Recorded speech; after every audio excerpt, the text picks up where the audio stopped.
Hello there! Well, yesterday's stream didn't go as well as I had expected. We tried to start on Klonoa 2. After all, we had recently finished the first Klonoa just at the end of last year, so I thought I'd get started on the sequel. But unfortunately, it seemed like PS2 streaming is gonna consistently run into issues, at least with the games I've been trying to stream so far. Ape Escape 2 was fine, but Ape Escape 3 was a mess, and Klonoa 2 was also a mess with consistent crashes, broken textures. I tried to fix it, and there are fixes, though I had trouble getting them to work.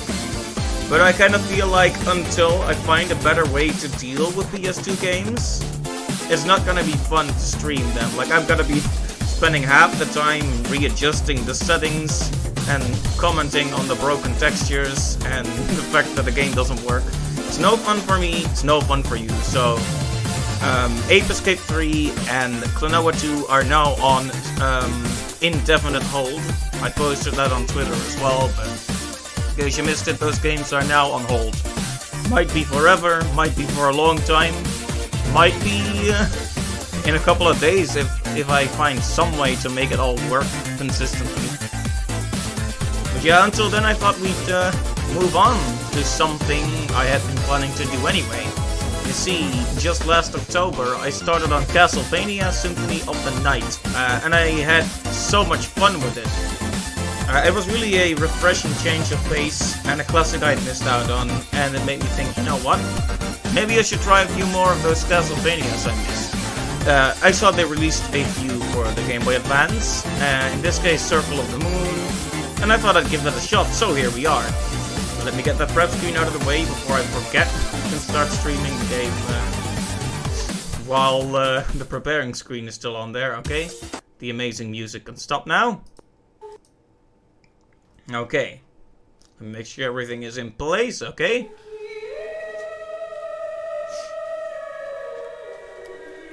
Slightly ominous singing, just like in Symphony of the Night. Good start so far. Alright, let's not waste any more time. Let's start up a new game. You can put a junior as a single symbol in there. I like that, I like that.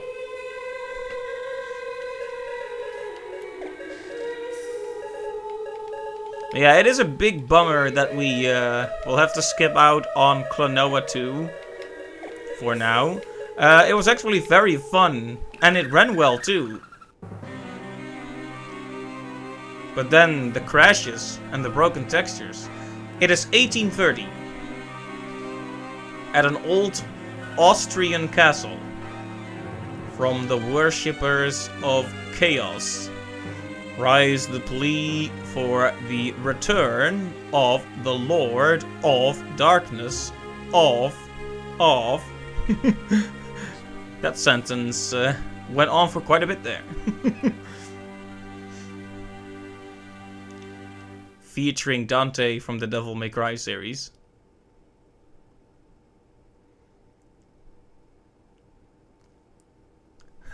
Well, that escalated quickly. Lines that ruin a date. We crave the presence of the embodiment of suffering. The ruler of darkness.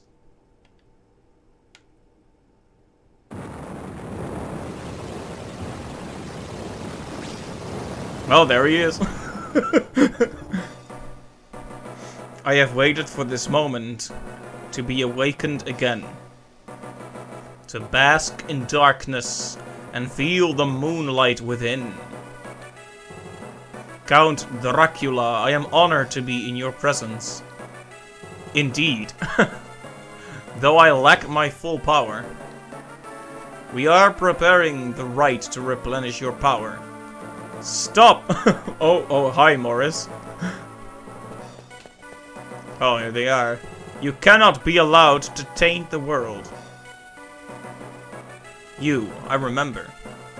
You were one of the vampire killers that sealed me. You've aged. It is our duty to see you banished. He doesn't care about the age comment. Amusing. To use my nemesis's life to return my power. I have no use for children. Be gone. Hugh, Nathan. Master, father.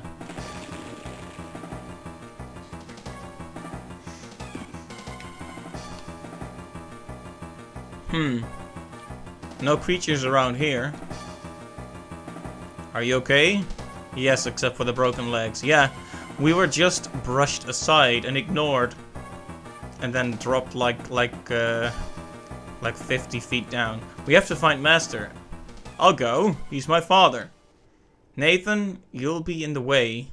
Just get out of here. Wow, rude.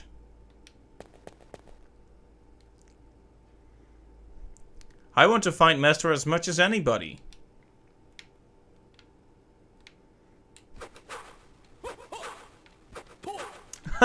Okay. Just getting a feel for this.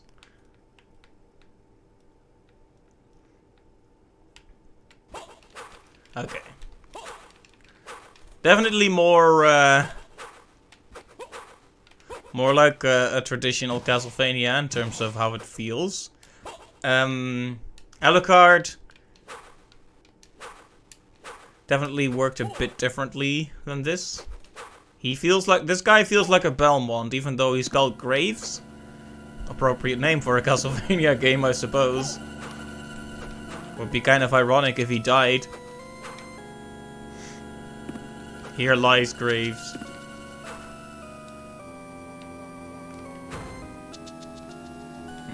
It is the Game Boy Advance, so the sprites are a lot less detailed than in Symphony, but we won't judge it too harshly for that. In fact, we won't judge it at all. You hit the fire, right? That took me more effort than I want to admit. Skeleton bombers, and they're pink too. Ow.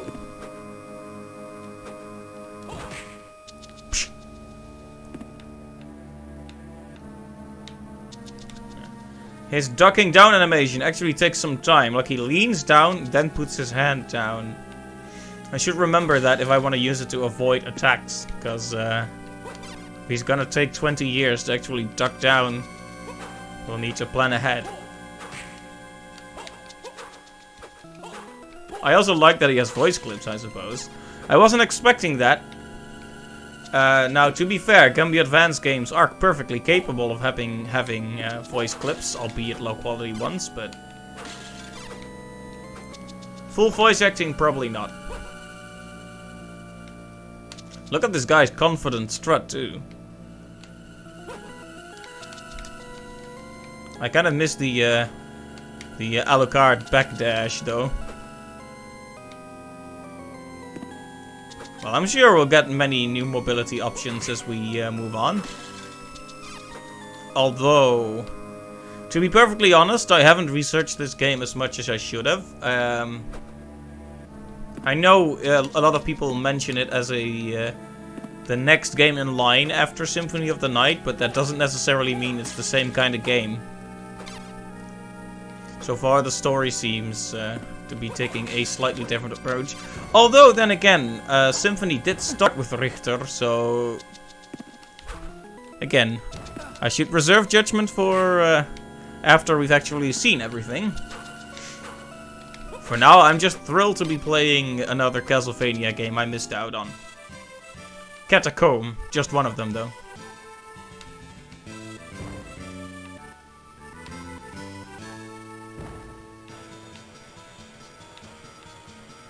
Sorry. You know, it's a rule in Castlevania games that if you can make the character dance to the music a bit. I like this theme, I think I know it. I must have heard a remix of it or something.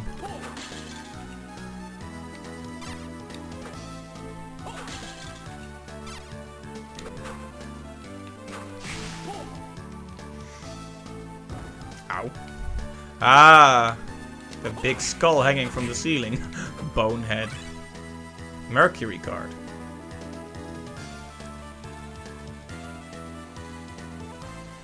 Alright. Oh my. Status good, okay.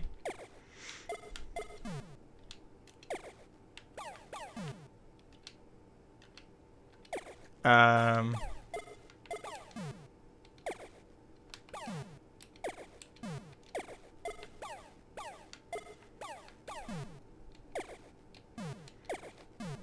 not sure what I'm doing wrong here, but sure. Maybe I just need to not mess with it until we've actually gotten through this part of the game. So we can walk on here.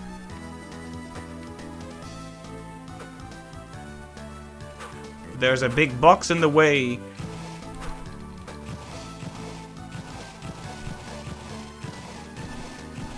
Now, I know this is a sliding move, but it kind of looks like he tripped and can't get up because the floor is covered in soap. Sorry, very childish, very childish. I will refrain from making juvenile jokes from here on out. For at least 10 seconds.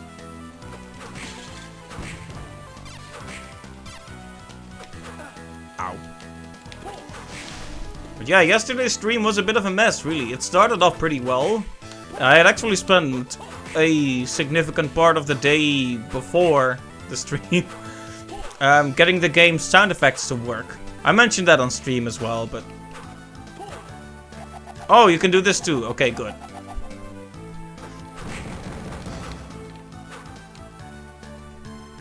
Oh, poisoned already?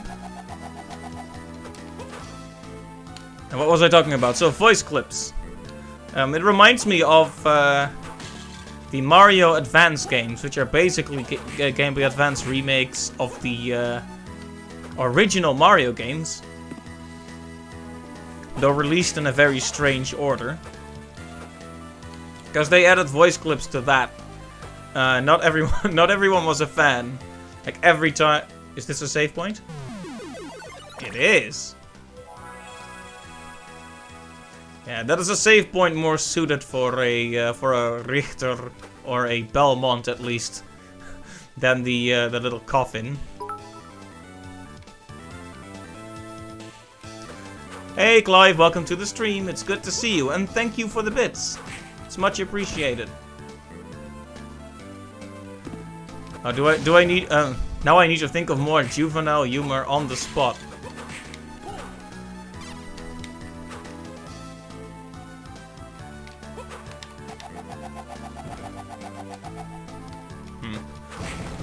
There was a card on the floor, but it disappeared before I could get to it.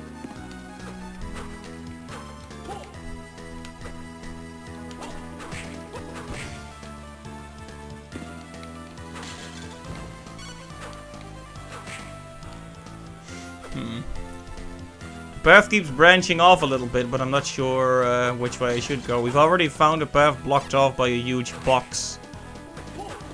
Okay, and this one is blocked off by a jump that is a ledge that is too high to reach with our jump. It's not actually blocked off by a jump. That would be very odd. You'll notice the game is cut off a little bit at the sides of the screen. I can try to amend this, but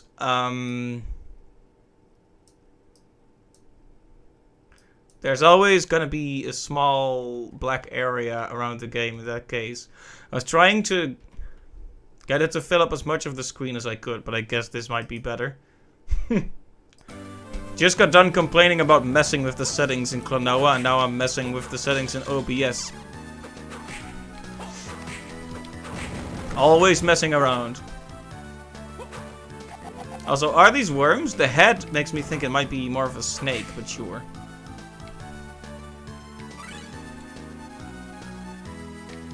I was gonna make a comment about the head of the snake bobbing to the music, but it doesn't actually look like that, so...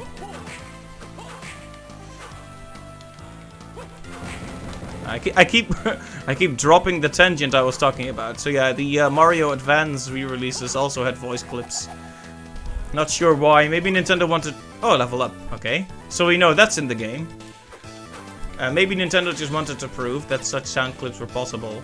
So Mario would go, just what I needed every time he picked up a mushroom or whatever, Luigi would do the same, and of course, Toad and the princess as well.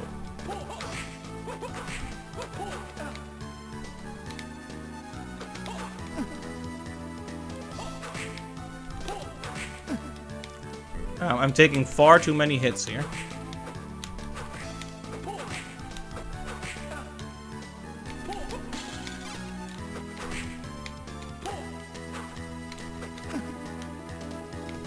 Maybe we should just ignore him.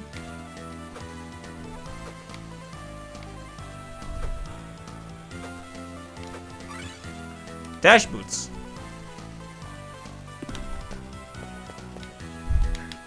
Oh yeah, look at that 2-frame run.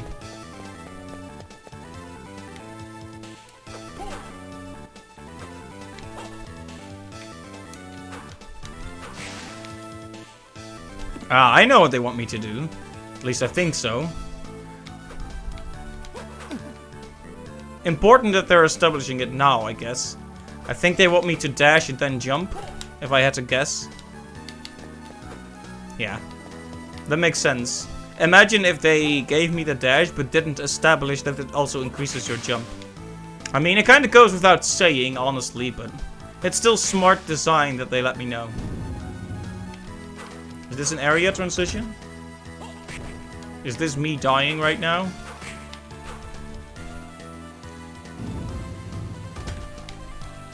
This early in the game and already I'm on the verge of death. Don't even have any chicken on you. That's why you're not a real Belmont, kiddo.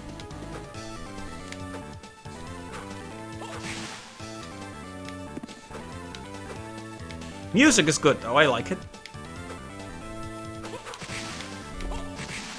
Effects are pretty nice too.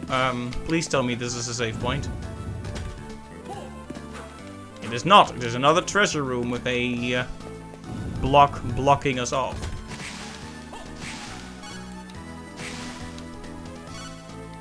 I thought that was a coffee bean for a second there, but I guess that might just be because I'm sleepy. I want more coffee.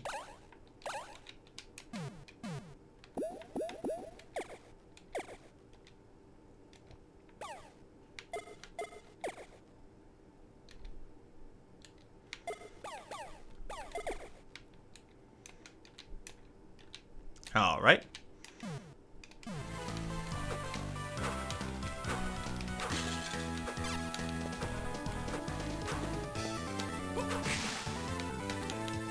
I could go to the next area, but I already know that I'm going to die at this rate. Why did I have to pick a fight with the Earth Demon?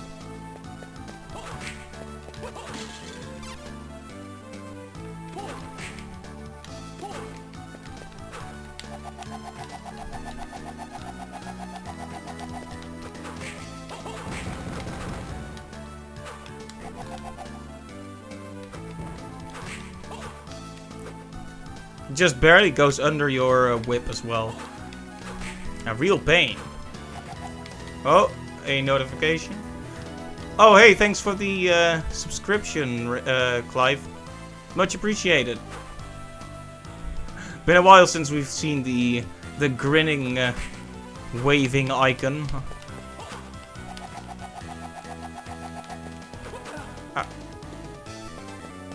Well, I'm doomed.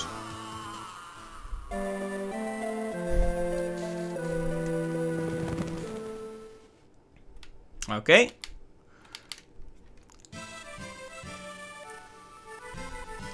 Ah, right, Twitch Prime, of course. Well, I really appreciate it. And now you'll be able to use my patented, hilarious emotes. Or at least the smiling one.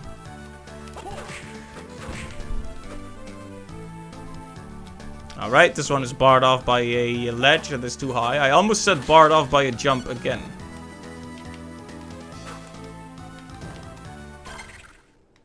Okay, that's the map button. Okay, up attack is the sub-weapon.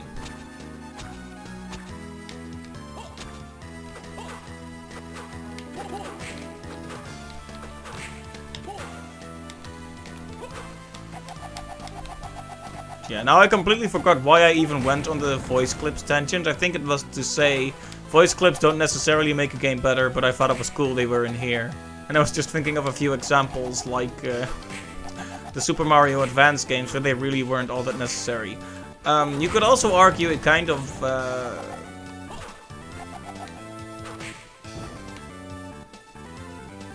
it kind of impacts the A Link to the Past port to the Game Boy Advance negatively as well, because they also have the young Link yelling voice clips from Ocarina of Time in that, if I recall correctly. Which is, you know... At least it would be nice to have an option to toggle that off. It never bothered me too much, though.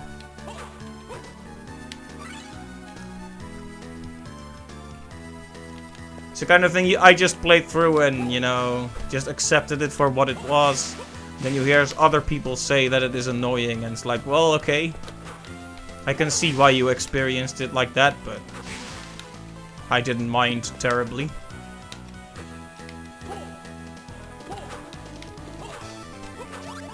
Ah, there's that level up, thank you. Oh, that's at least one way in which this game is like Symphony of the Night. The RPG progression mechanics, and this is the path to go then. In spite of GBA limitations, the backgrounds still look cool. Though, those are huge tombstones, aren't they?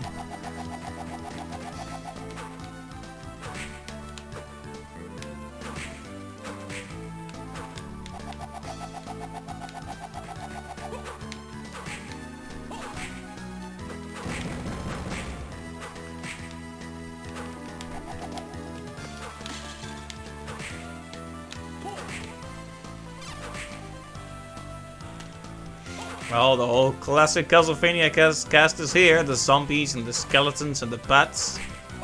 The poison worms are a new addition, but...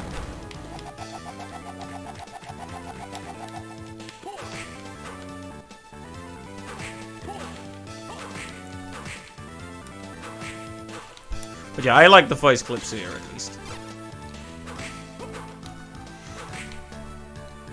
In general, I feel a lot better today than yesterday. I really had to get used to the whole streaming thing again. I did mention that this on stream, but I actually don't talk in holidays and vacations and such. I don't actually talk that much. It's weird to say, but most of my time is spent looking at my screen, making art, making animations, watching goofy videos.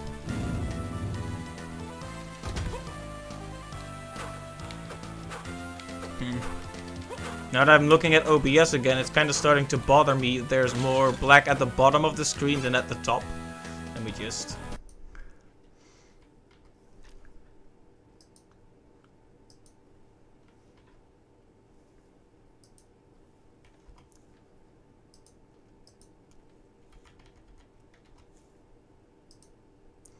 I think that's about right. Right, sorry about the interruptions. Gotta try and keep those to a minimum.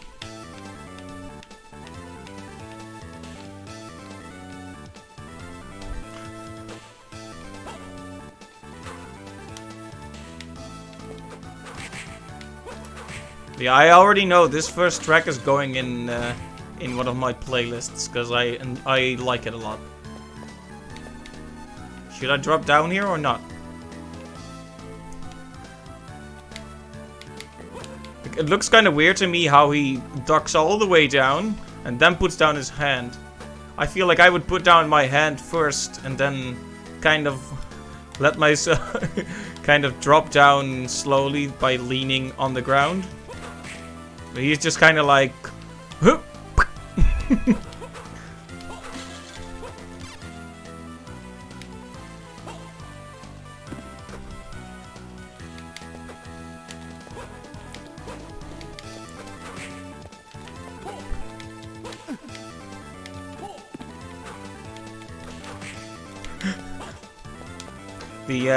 The sound effect is pretty amusing too, when you hit an enemy with a whip.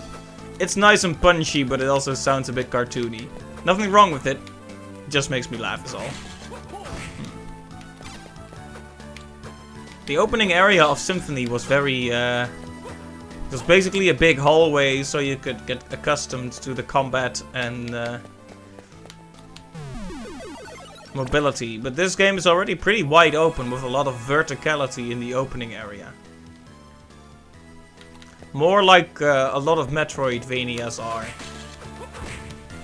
Thinking about it, a lot of verticality is what sets is one thing that sets Metroidvanias apart from many other genres of platformers. A lot of level-based 2D platformers don't have that much verticality. Speaking of Mario Advance, I think Mario Bros. 2 was a rare exception to that fact. Or that trend, rather. Because it had a lot of verticality for a platformer in those days.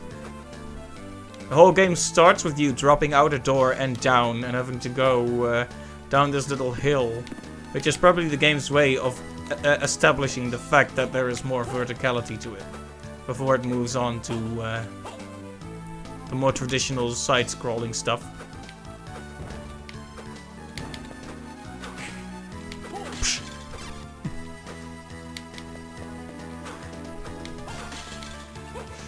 This is a pretty big open room. Well, let's just explore. A salamander card, huh?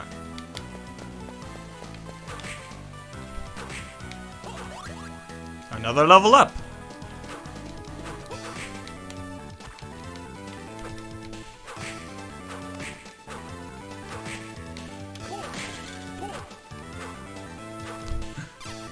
Now that the fire's out, this face no longer has teeth.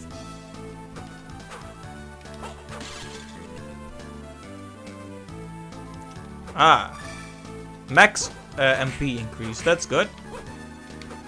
But otherwise we can't jump high enough to go over here, so...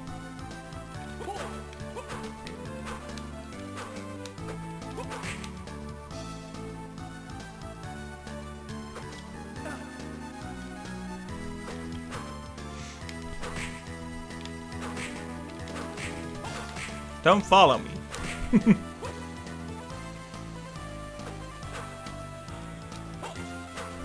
This isn't too high up, fortunately.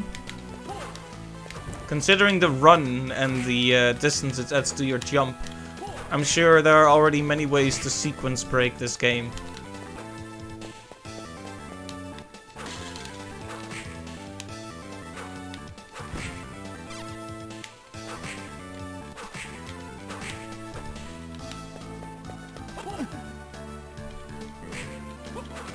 No running in the holes, I guess.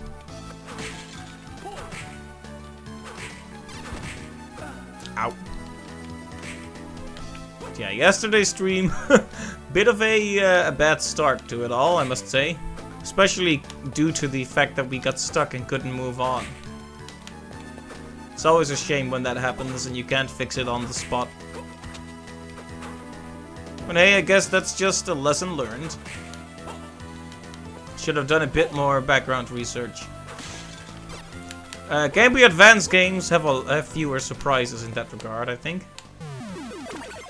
Did I just go in a circle? I just went in a circle.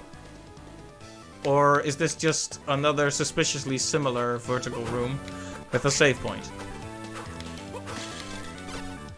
It could be, because I don't remember the Mudman being over there.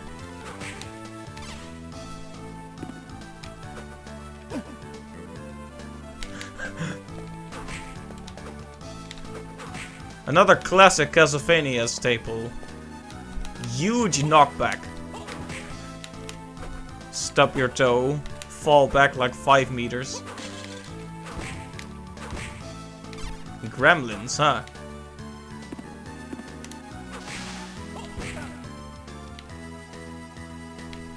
A heart container.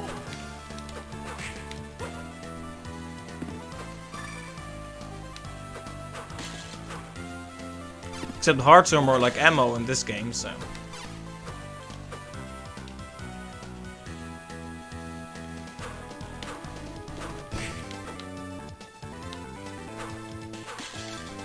Just wait until the flying Medusa heads come in. That's when things get crazy.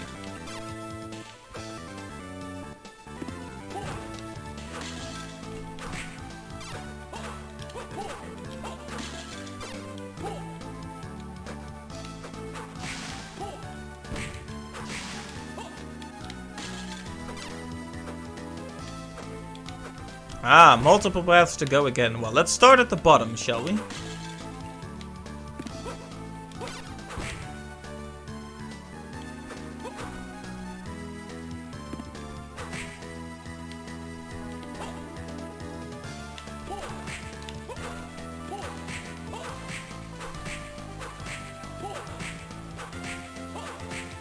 I'm sorry, I'm just staring at the anatomy of these mummies.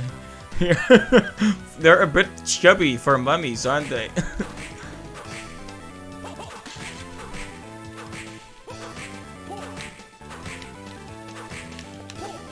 I'm guessing it's the coffin I should attack.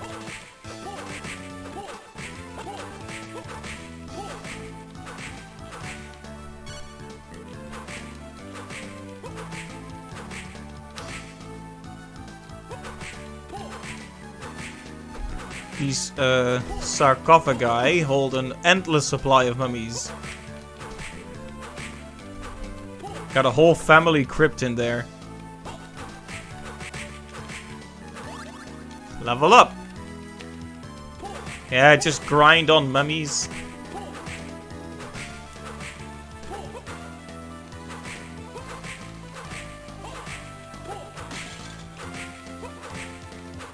And you'll level up, I guess.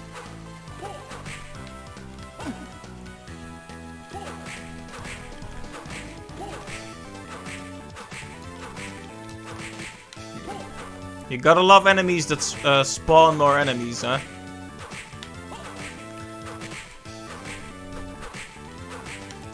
Although I hope there are not too many more of them, because they do slow me down a bit. Oh, hey. Holy water, Batman. Oh, I like that. So often in Castlevania games, it's sort of a thing where they throw it on the ground in this sort of arc. This guy smashes the stuff down a bit more like you'd expect someone to throw something on the ground in front of him. See, bam. Although it's still a bit diagonal, I would just drop... If it was holy water that could only hurt evil creatures, I would just drop it right below me, I think, but... So the hoppers don't have heads anymore? So this is basically this game's Flea Man. Or is that a head? They have. It's a tiny head.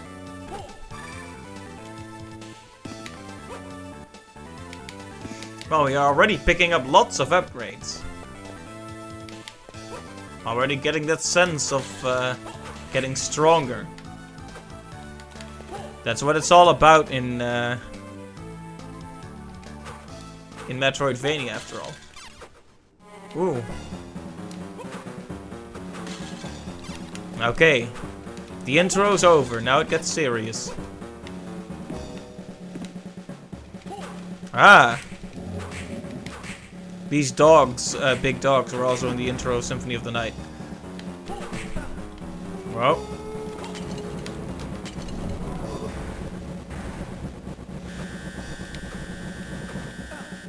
Ow.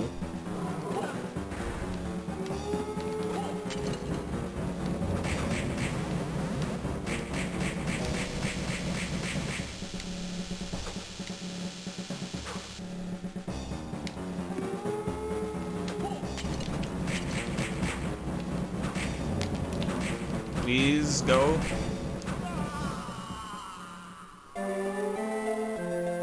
Okay, I see that was not the proper way to approach that particular situation.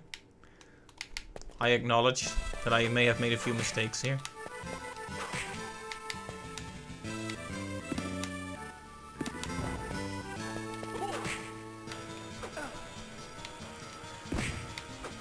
Oh, we need to do the gremlins again. Better not feed him after midnight.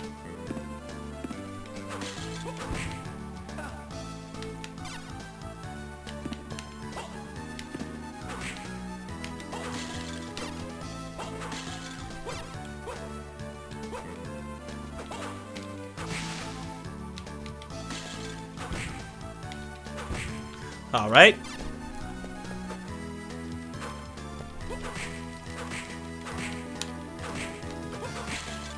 Now we have to fight these sarcophagi again.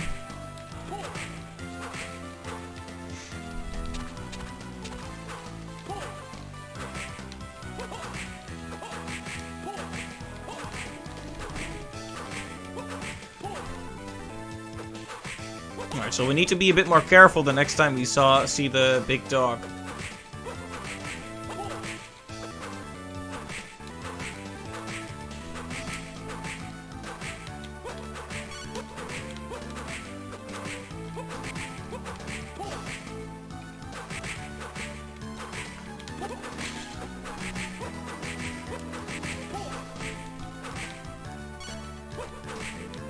Makes kind of a phone noise when you pick that up.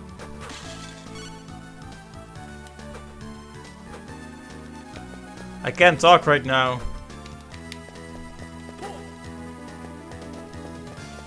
Killing mummies, BRB.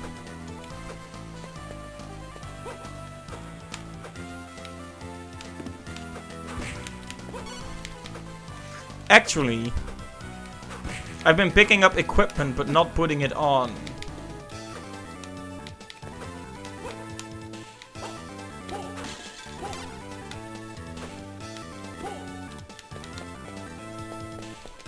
Alright, here are the hoppers again. Isn't the antagonist of... Level up. Isn't the antagonist of A Bug's Life called Hopper? The, grasshopper guy? I mean, it's in the name. A lot of people feel that movie hasn't aged very well, but I like it. Maybe that's just nostalgia talking, though.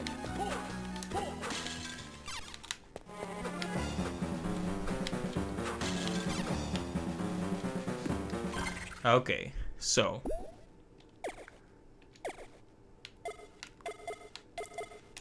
let's put some stuff on.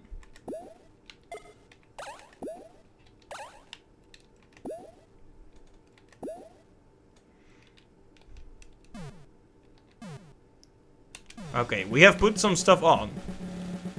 But we're still pretty injured here. Immediately run straight up to the dog. Smart. Please.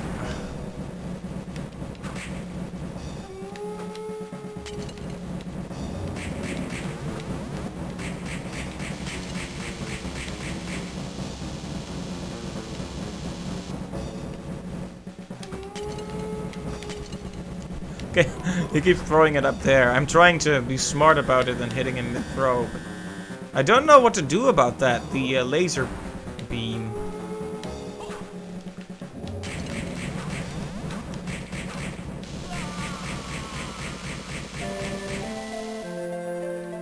Am I just not supposed to be there yet? Am I just a fool? I could just be a fool.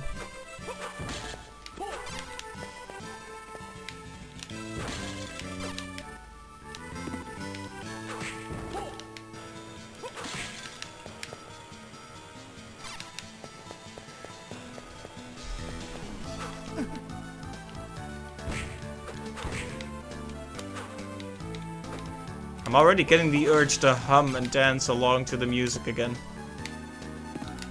How can you get frustrated when the music is this good? Sometimes I just have him walk at normal speed and fall quiet for a bit, and that's because I try to get him to walk to the music. Very childish, I know.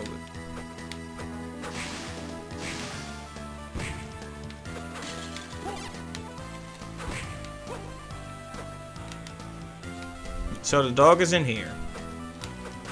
I think. No, the dog is in there, so here's an upgrade. Whoops. Short-term memory. None of it.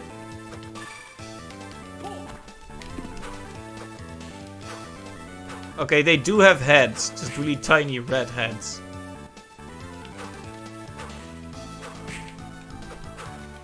As opposed to red necks.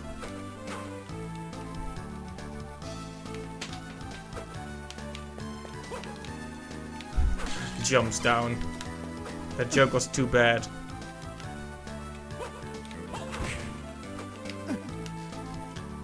Come on. I was finally going to get up there with a lot more health. And take all these unnecessary hits. Yeah, this is where this path goes, so if we can't defeat the doggo here, then it's probably not supposed to happen right now.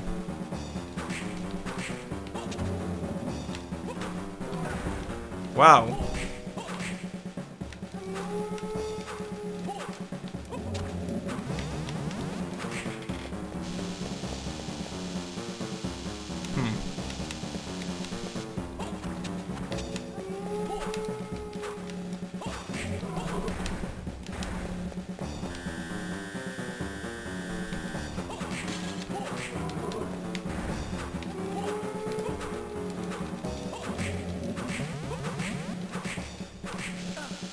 How was I supposed to avoid that, though?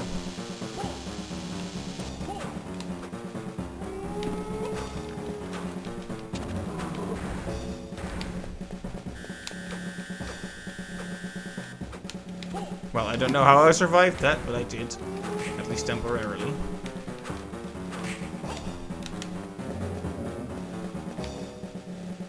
I felt like I was gonna lunge forward. Yeah.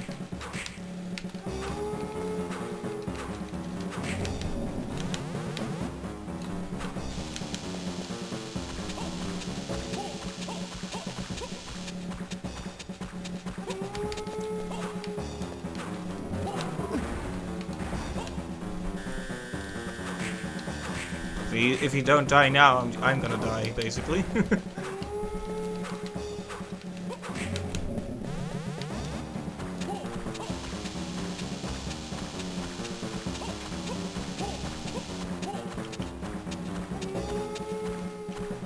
Perhaps I'm just in the wrong place here.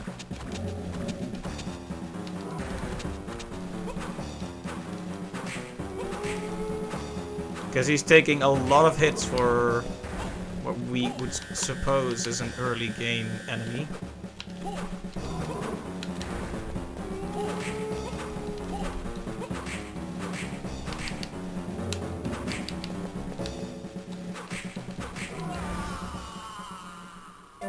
I had expected him to be unable to lunge at you if you were close to the wall, but I wasn't as close to the wall as I thought. So is that the right place to go, or is it not? We should at least grab the upgrade and then regroup back here and see what else we can find.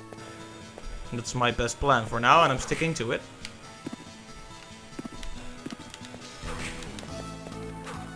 There are gonna be streams with little progress. It's an unfortunate reality. The second Symphony of the Night stream was a bit awkward. I wouldn't... well, awkward. That's a bit of an exaggeration, but you know me. I do love my hyperbole. But we didn't make much progress in that one. We did get a lot of collectibles and did a lot of cleanup in the first area, but I had somehow missed a place you could jump up, which turned out to be a very critical area transition. So, yeah. Took me a while to find it. So let's head back first and see if there are other things to find before we fight the big dog.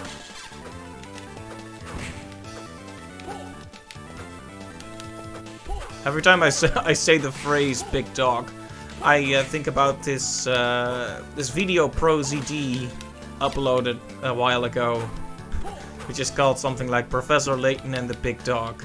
And that video articulates perfectly how I feel about Professor Layton and the plot twists within that series.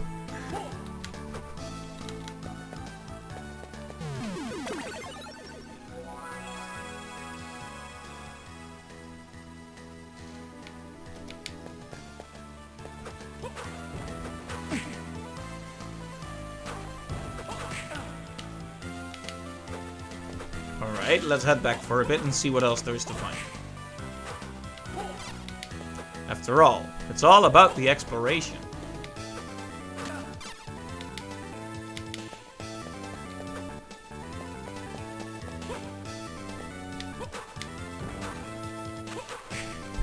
You're standing in a skeleton.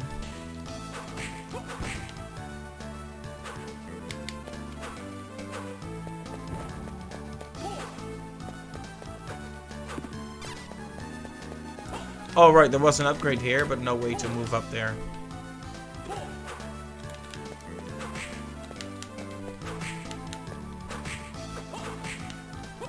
So is the big dog the path? The big dog? Is the big dog the place to go after all?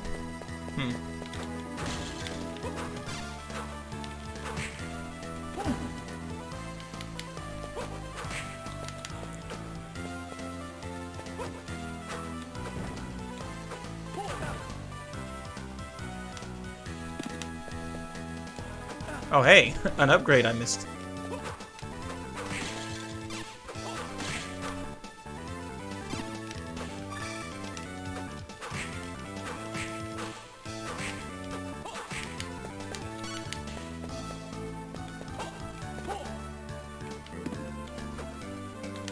Yeah, there are plenty of places I haven't seen yet.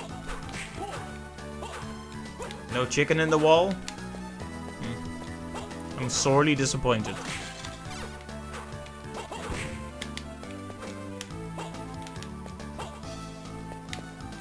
Just re-enter the same room again.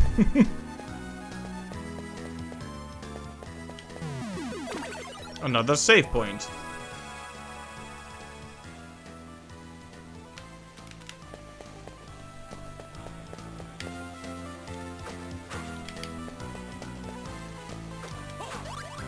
Level up, okay. That should help a bit with the Cerberus.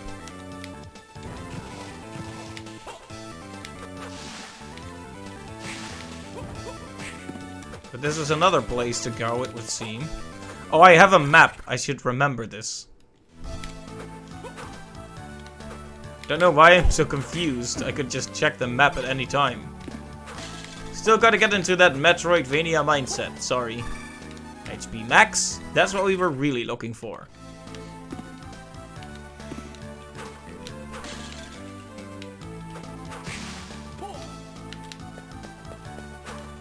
No, I wanted to try something. No. Yeah, you can run into a slide, okay. Happens to me all the time in the playground. Okay, that wasn't a successful joke. In the playground. I don't think we even had a slide in the local playground when I was actually young enough to use it. It's more like, you can hardly call it a playground even. It's like a sandbox with a thing you can climb on in it.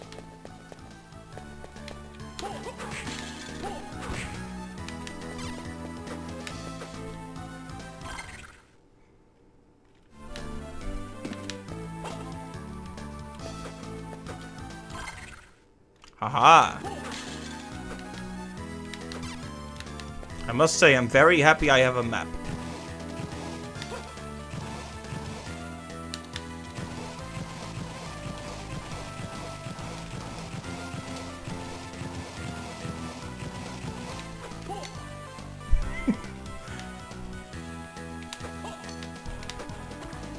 Well, at least I could throw a knife through it.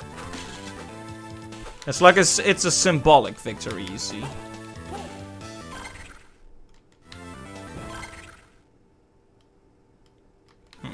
Might as well thoroughly explore the places we've been to. I don't really like that the music stops when you put up the map. I mean, I want to hear that music. That sweet, sweet music.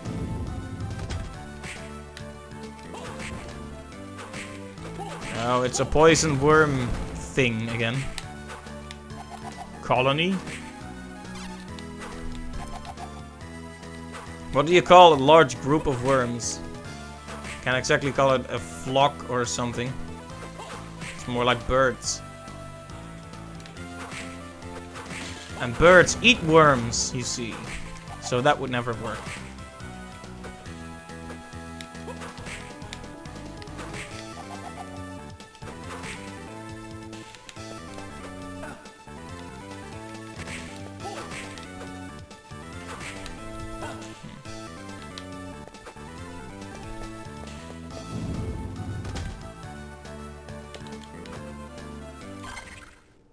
Okay, so there's a path up here we have not yet explored.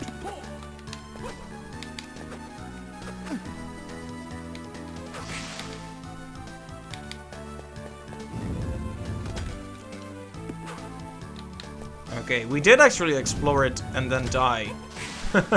So, yeah. Even so, it's good to have it on the map so we can check it again once we have a way to destroy that block. And I'm guessing that path to the left and right are also roadblocks I ran into. So let's head back to where we were, grab a save point, and perhaps try to face off against the big dog once more. The top dog. Before I forget once again, I should probably put on my good equipment.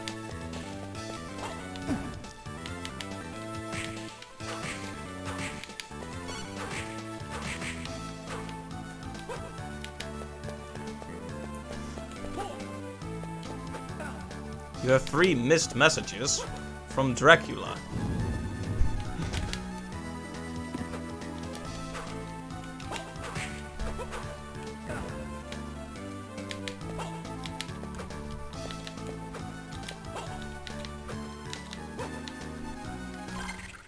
So let's do the equips now before I actually forget.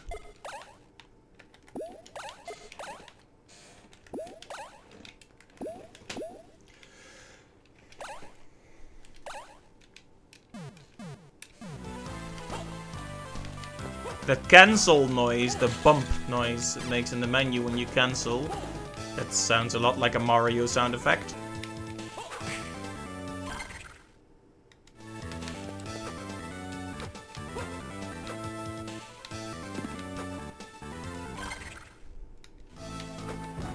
Yeah, we can't go to the right because our jump won't reach.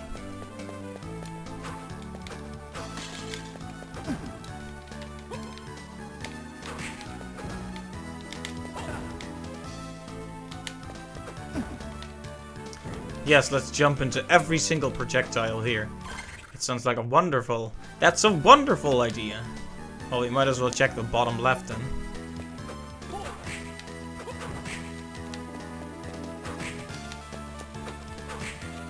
Ah, there's a place we can slide into.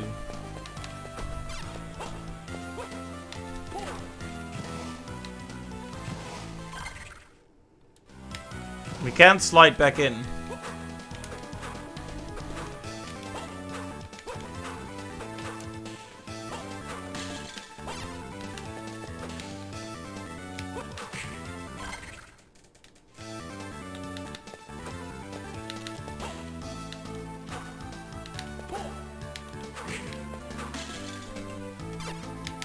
Alright.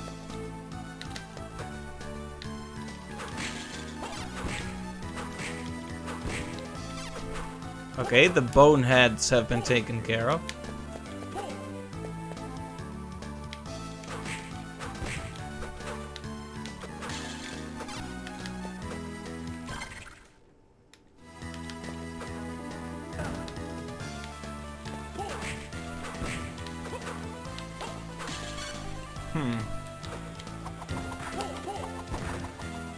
Well, that is a very useful power for this room. I wonder if it would be useful against the Cerberus as well. Considering how big it is and how long it stays in place, I really liked the holy water against it, but...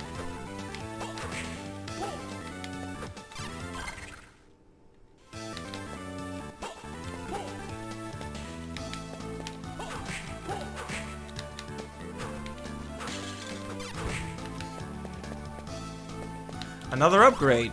And another level up too. Cotton robe, huh? Now let's stick with the axe. Alright, feeling good. Gets a spear to the face.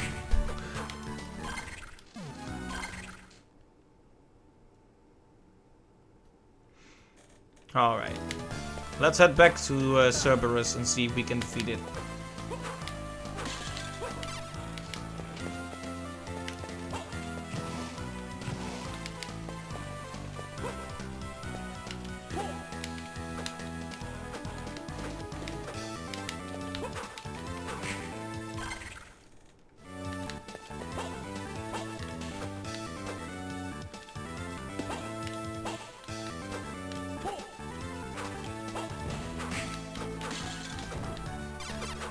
Alright.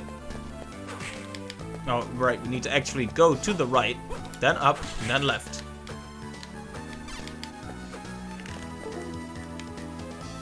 Whoa. The controller had a moment of temporary death there.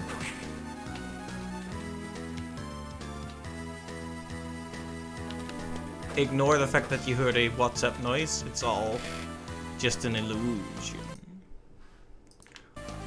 The game didn't stop because I tapped out. It's all fake.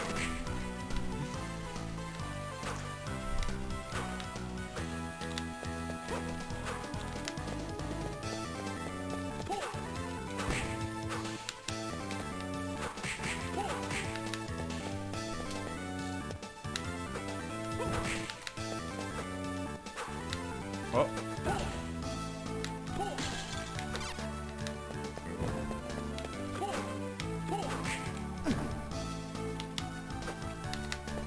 Alright, so here's a funny thing that came up, speaking of WhatsApp, that definitely didn't make a noise just now.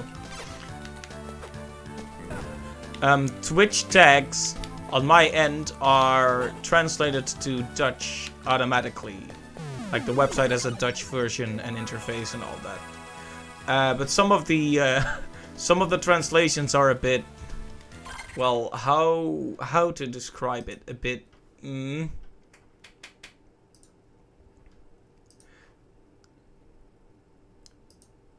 For example, the term for sorry about that. The term for roguelite is translated very literally, like they call it schurkachtig, just like a villain or like a like a rogue.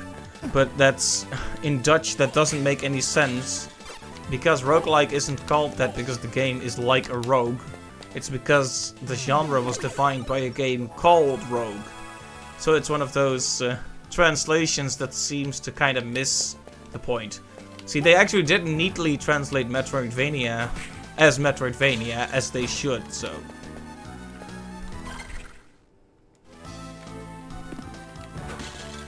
A big part of translation is knowing what not to translate.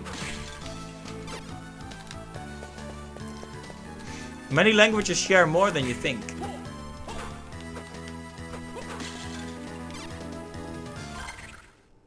I did save, right? I'm gonna save again because I'm paranoid. Sorry. We're gonna try our hand against the big dog again. This is interesting, actually. I like this little area. Because if I had to guess, I think this is the game...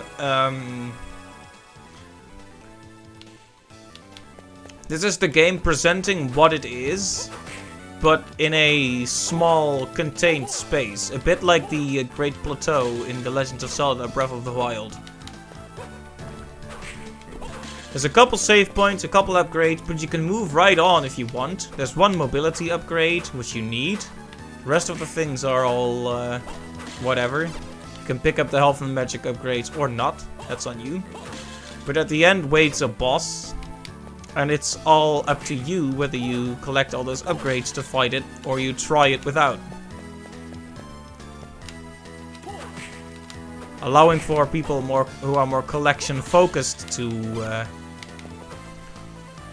start making their character more powerful and allowing speedrunners to run straight on.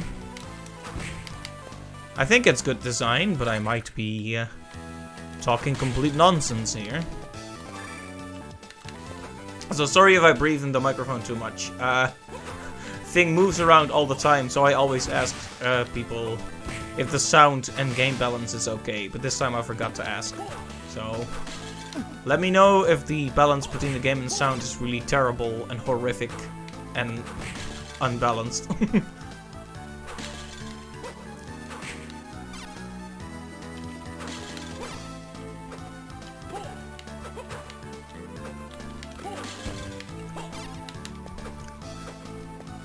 People who are actually good at this game will probably be like, you've been streaming for an hour and you're still in the opening area. But, you know, I'm getting into the flow of it.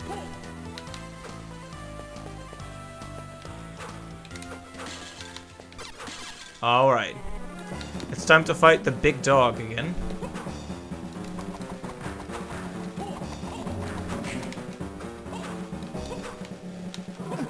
Ow.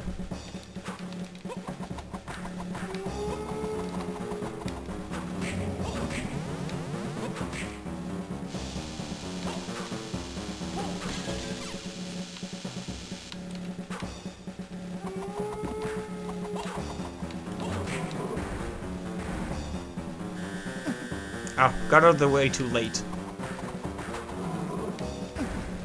And again. Okay.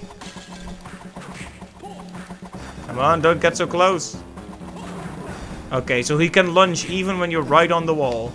It's good to know. Now we need to get out of here if we can.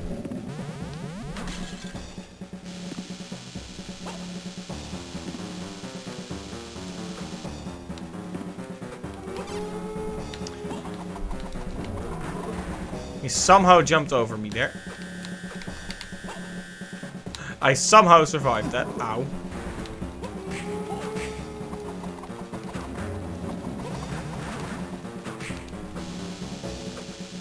Alright, you do have time to get out of the way if you pay attention to where the orbs spawn. Oh, did we get it? Nice! Lost a few times, gathered collectibles, claimed victory. As it should be.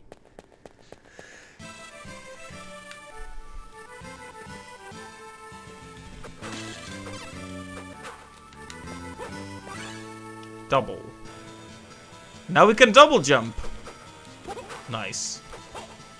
Also, good feedback when you use the second jump, the extra white line.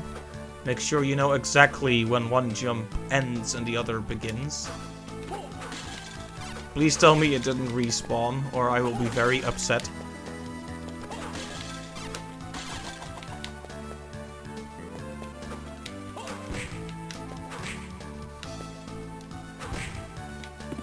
Imagine trying to get back to the save point and dying on the way.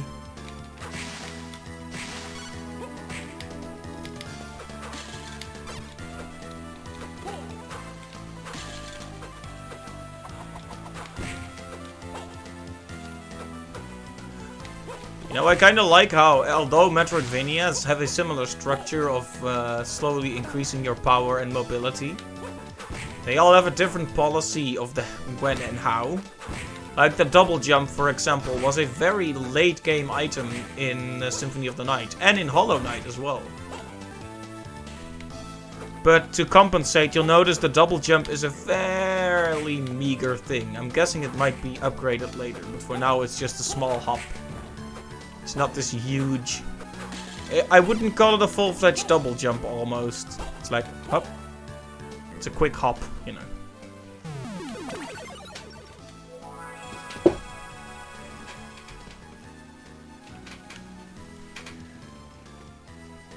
However, I am still very happy to have it. There are several places I should be able to reach now. First that comes to mind was in the mummy room. Now, this is going to be an interesting thing.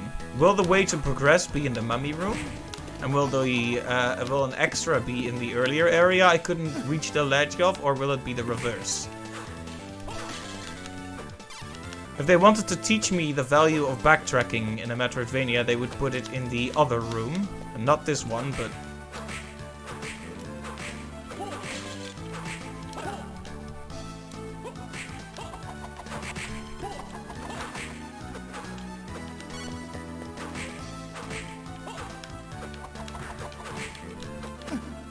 Ow.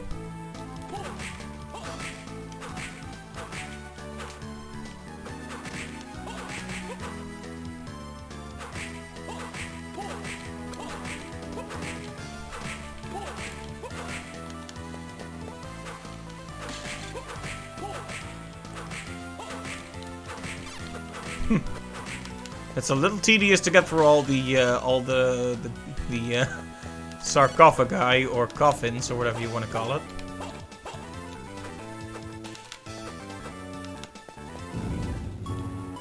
Okay, this is the way to progress, so...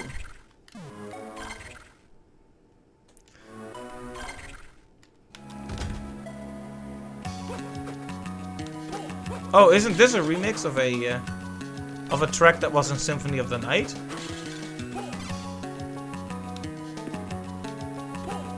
It feels like it anyway.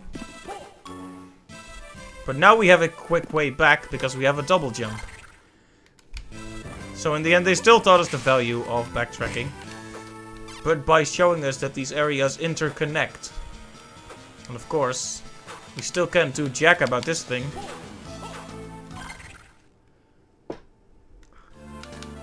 This grown man has trouble with a little wooden box.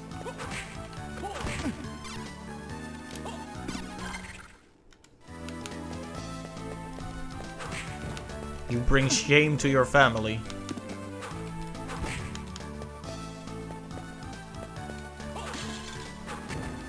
Well, to be fair, I don't know what's in the box.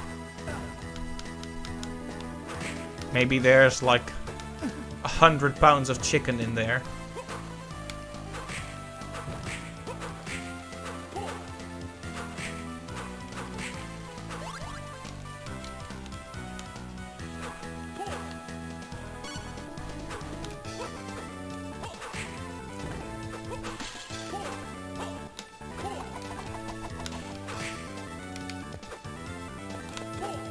I wonder if I should really be here already. Brain float. Okay. A root beer float.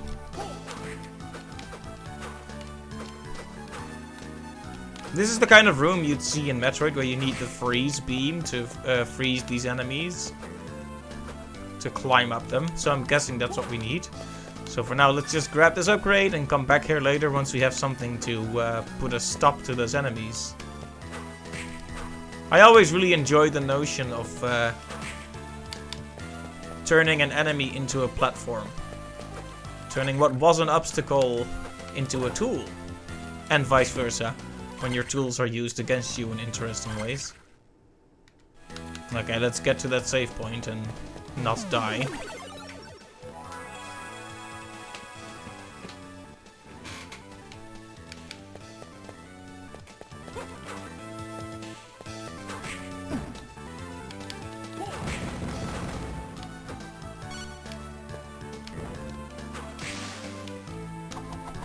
I always enjoy how the skill of the world changes or feels different as you progress. Because this opening area felt pretty big and daunting at first. But now, it's not. Now it's very small thanks to my run and double jump. My increased mobility has turned what was a dangerous area into something trivial. That's what it's always been about. With the Metroidvanias, at least.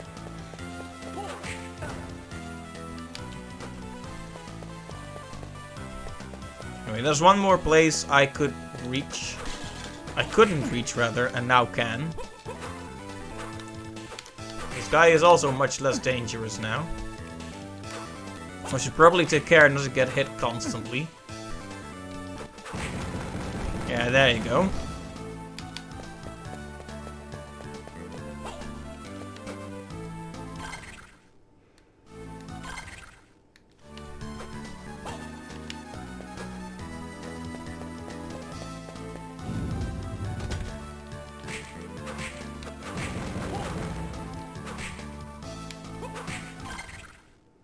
Oh, wrong door.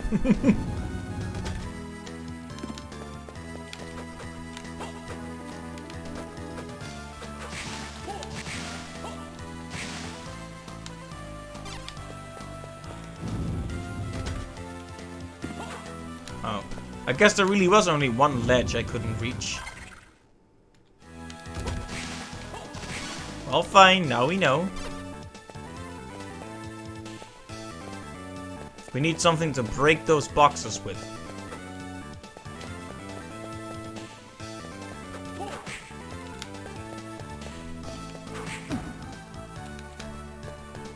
I must say, getting a dash this early adds a nice sense of speed.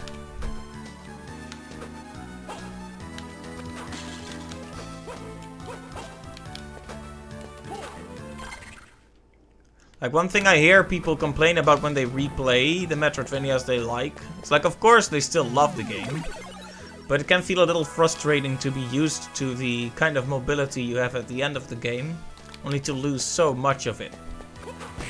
Like, and at least this game gives you the run very early, so you're not gonna feel like the game is taking years to get you back up to speed. Literally.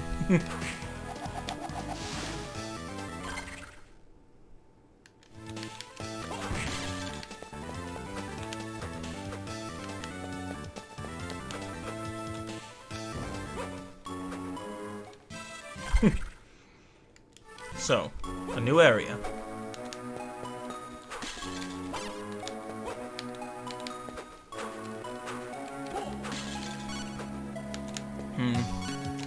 I think I want to stick with the axe for now. This is a very vertical area, so I feel like a more vertical weapon suits me best here. Of course, I don't know how long we'll be traveling vertically, but at least right now it seems like the best call. Here we go. That keeps happening to me, where I jump up and then fall back down into the area transition. Whoops.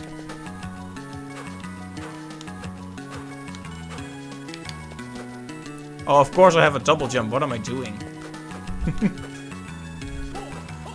For a very short moment there, I was utterly baffled.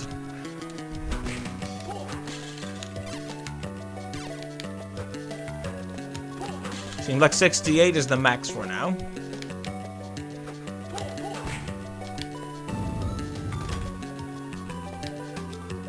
It's an Iron Maiden.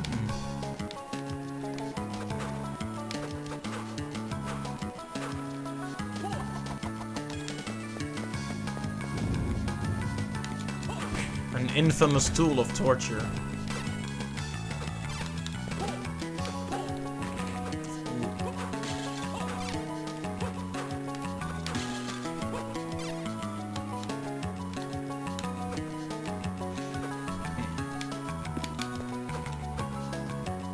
Ah, another save point. It always gives me such a sense of security to have a place to save.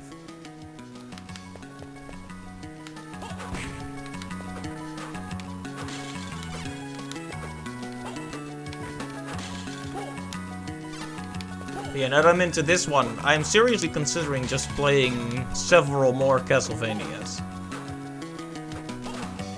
See, the next one is called Harmony of something? Harmony of Despair? Is that what it's called? Sounds more like a Danganronpa title.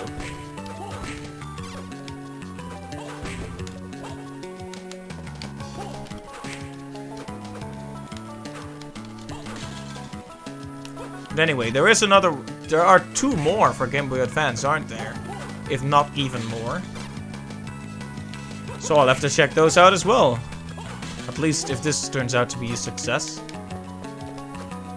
If we suddenly run into horrible problems here, we might have to not, but I doubt it. I don't want to jinx it, but I doubt it.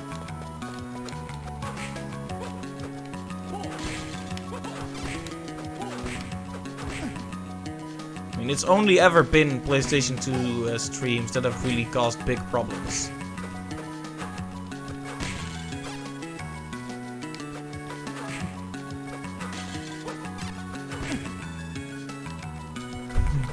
So much knockback. I wonder if we can get an upgrade to prevent that a bit. When I see a wall like this, I just want to slap the heck out of it and find chicken. But...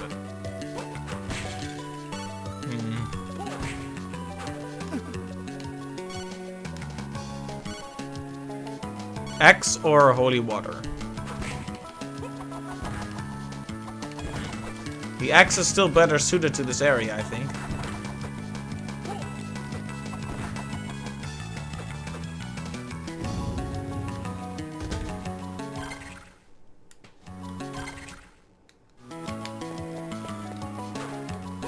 So we'll need to find something to pass by these Iron Maidens. Also, is that supposed to be dried up blood at the bottom there and out the eyes? Pretty horrific. There was a time when I was, I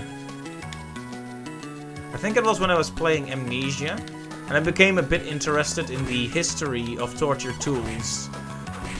Let's just say that interest waned very quickly Once I started doing some kind of research. Human history is pretty messed up. I mean, I'm laughing, but it's not funny.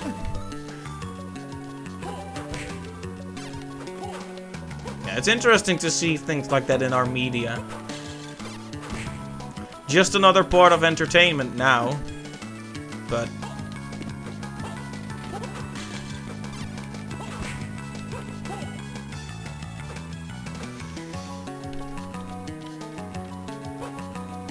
okay, the audience room.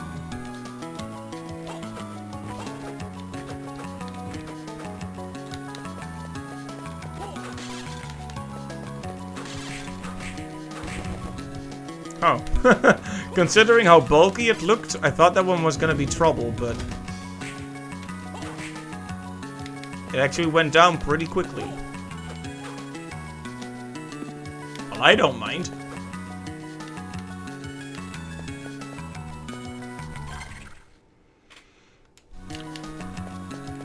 Ah, and this connects back, I see.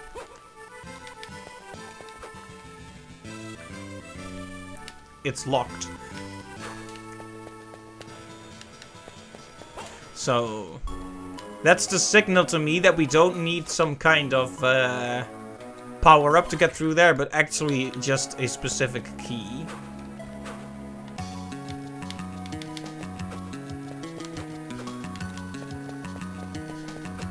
Listen to that GBA sound clip going to work.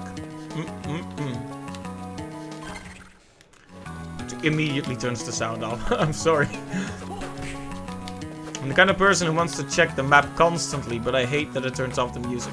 I also didn't like that the start menu turned off the music in Symphony. Start menu turns it off here as well.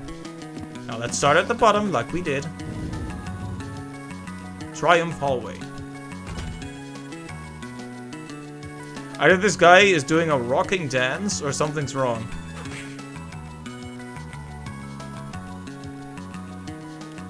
Clinking man? What? What does that mean? I don't get it. I wasn't ready to see such horrors. Just look at this guy.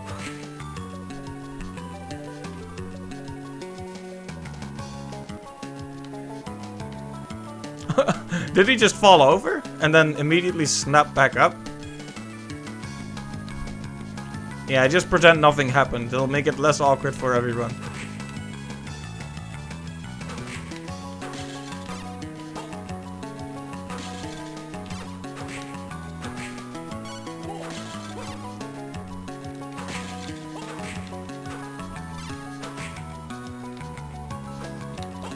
Alright, and up here we have a secret. I knew one day my obsessive wall punching was gonna lead me to victory.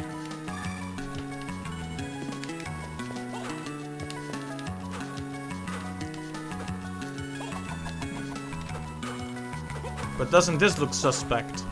This red button? If it is a button.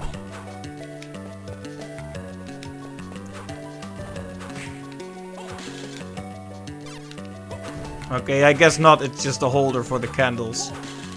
Wow. I was not paying close attention, was I?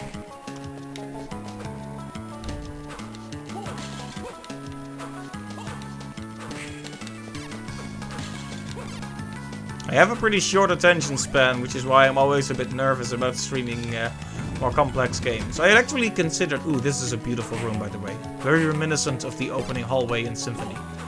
Yeah, I'm always nervous about streaming card games and RPGs and such. Because I'm a bit worried I'll make a bad impression. Like, I watch a lot of streamers do that kind of stuff. And the audience, well... they can be quite nasty if someone doesn't play perfectly.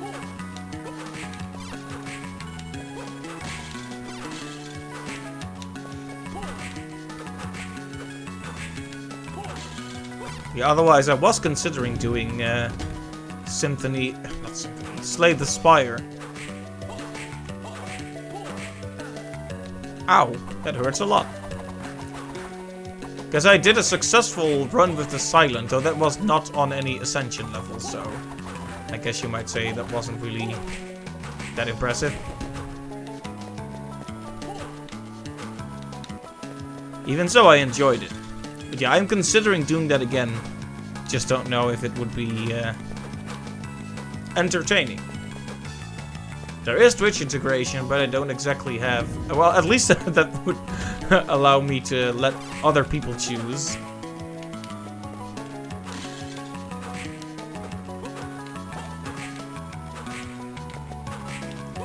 Just thinking about other things to stream. I mean, there's probably gonna be plenty to do with the Castlevanias for GBA, but... That reminds me, there's also a few for the DS as well. That's gonna be a bit harder to do, to record, that is. I'll have to think about how to do the top and bottom screen. Most people, I think one of the more efficient setups is you have...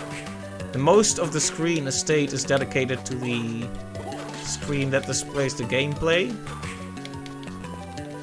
And a smaller version of the screen that takes up like one corner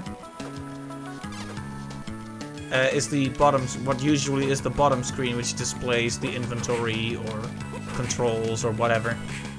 And then to fill up that space you put like information or a nice illustration above that. That's where I could put notifications as well, if we were gonna do that. Of course, I'm not sure if we're gonna do that. It all depends, I suppose, on how dependent those games are on the touchscreen. Because it is our little secret, but most of the games I stream, I emulate. Or as I like to call it, my legitimate PlayStation software. In this case, it's my legitimate Game Boy Advance software.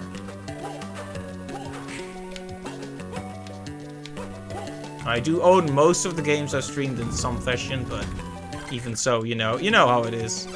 Different opinions. I try not to talk about it too much. Unless when something goes wrong, then I like to blame it. Only when it's convenient, you see? I wonder if there's something up here. Haha!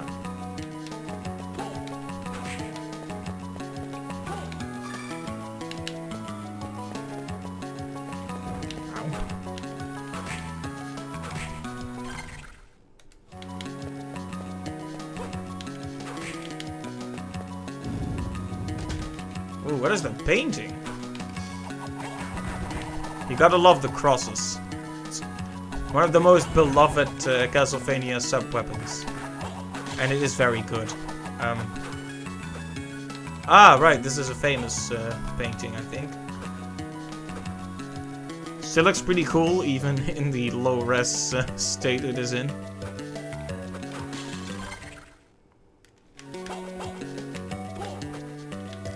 I want to keep exploring, but I also want to find a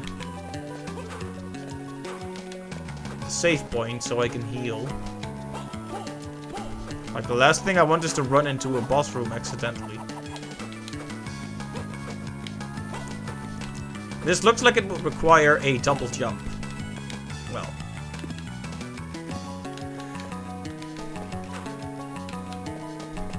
We'll make a mental note of that and move on. Oh, this one has been destroyed. Oh, did I pick up a knife by accident? Darn it.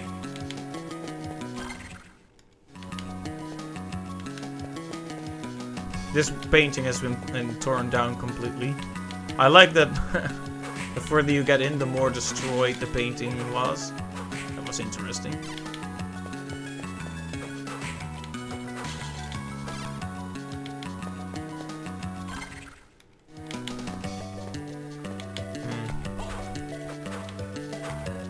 Kind of hoping for a save point here, but maybe I should have just gone back. Ah, level up. Very good. Level up doesn't heal you, unfortunately, but it's still nice to have. Is that a lightning skeleton?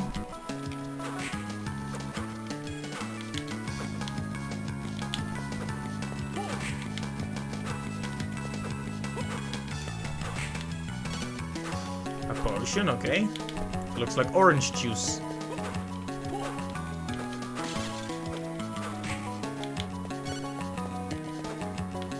Okay, another upgrade.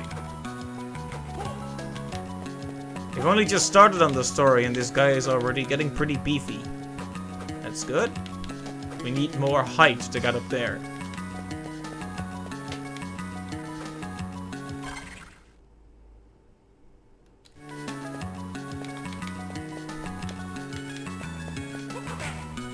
Ow. It is an electric skeleton. This love is electric.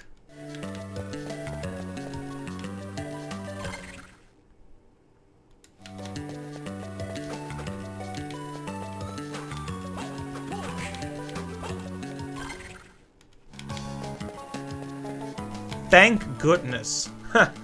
Imagine if I had died there, missing the save point because I didn't go into one room right next to the path. This is why you always check all the rooms.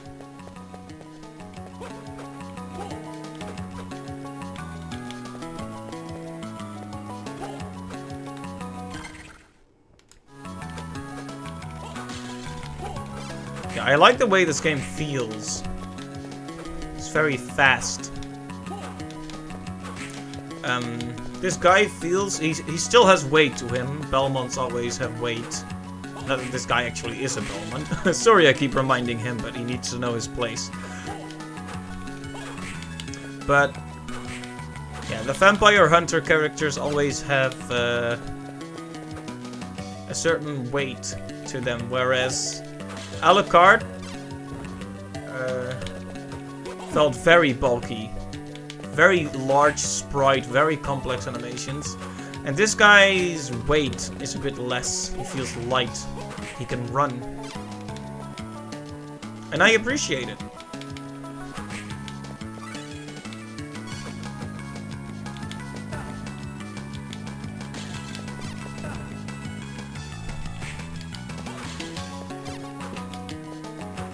Whip has a lot of range too.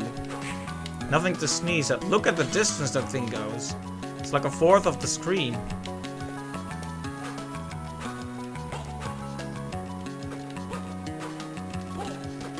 Just barely not enough to get up there from here.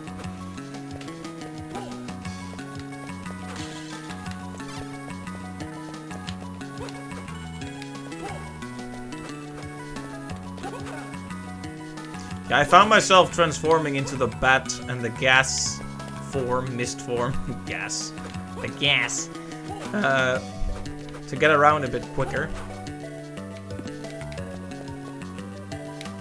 This game definitely feels faster.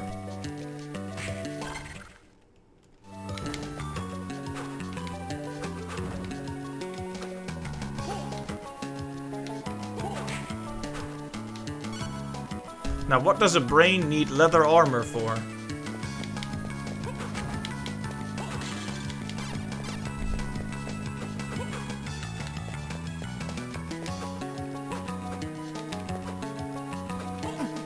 Ow.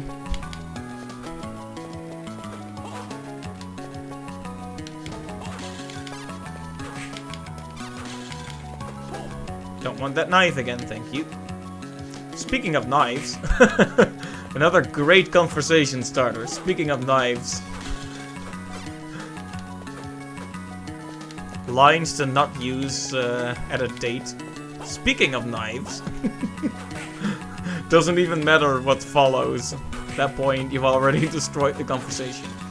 But nevertheless, speaking of knives, I saw a Trauma Center Under the Knife 2 speedrun on Games Done Quick.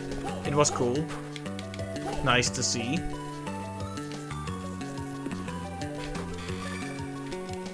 That's actually the only one of the Trauma Center games I've never played. If you can believe it. It's because it was never released outside of, well, it was released outside of Japan, just not in Europe. So I ended up watching a playthrough of it online. I still kind of regret doing that. I feel like part of me feels like I should have just tried to emulate it. But you know how it is.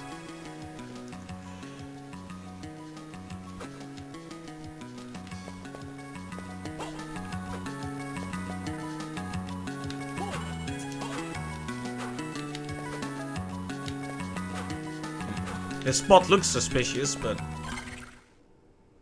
guess there's nothing. I'm sorry. That face looked weird and then it moved and it made me laugh.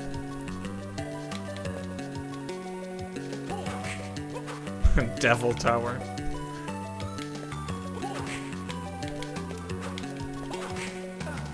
There's nice detail to the way it comes apart, too.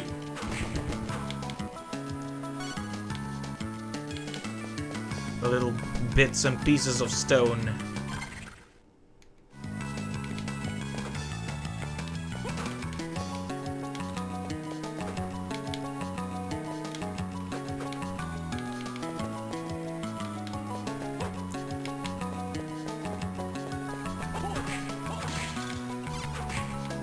Another clinking man. I want to be really immature and look up like a music track and just watch him move to that for a bit, but perhaps another time. We've already had so many interruptions and I want to keep the pace now that we're actually making progress.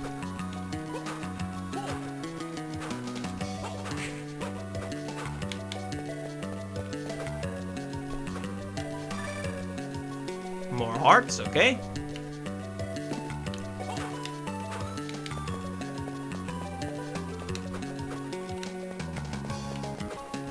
Alright, we need something a bit more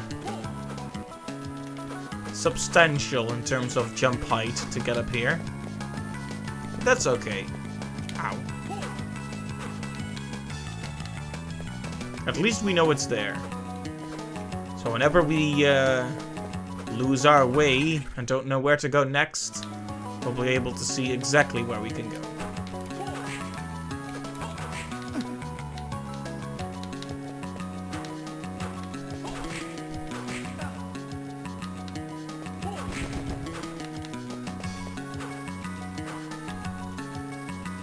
Just look at this guy's profile.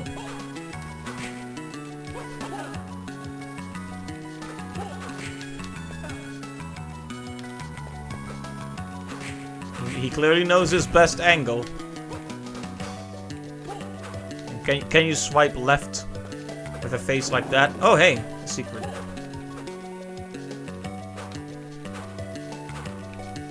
You know, I aggressively slapped the walls constantly as Alucard in Symphony of the Night. And it didn't amount to much.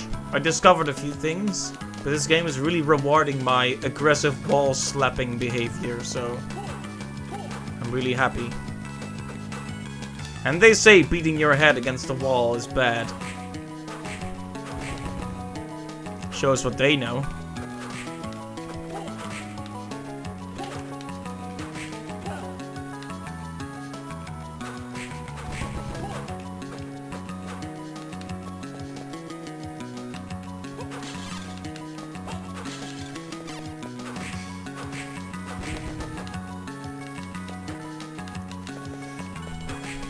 Thinking about, I think these guys were actually one of the most difficult enemies you could fight in the original Castlevania.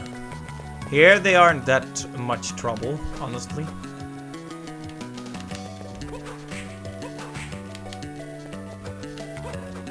Reduced to rubble with just a single attack.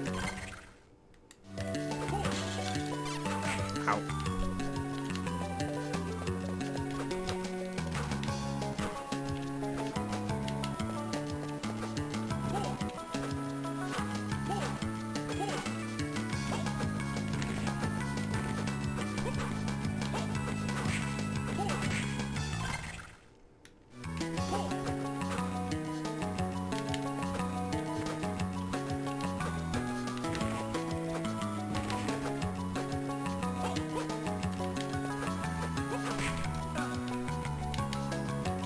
Man, those lightning bolt guys are surprisingly dangerous. Even now, they still do a ton of damage.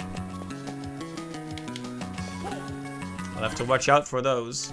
Ah, this reconnects to a place we were before, but we can't break this block just yet. We'll get to that point, though.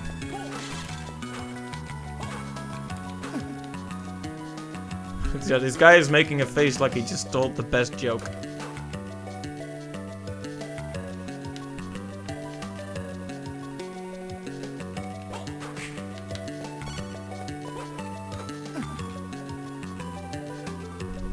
Okay, I just fell several hundred feet down.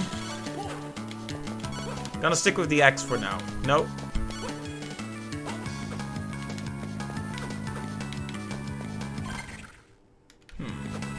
So there's a path up there I'd like to try if possible.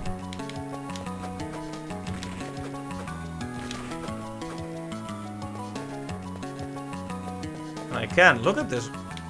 It's a cutscene. Have I found the path to go? Extraordinary. To be dropped into the abyss and still live. But your luck is about to run out. Get out of my way. Once again, starring Dante from the Devil May Cry series. Child, before I finish you, I will tell you some news.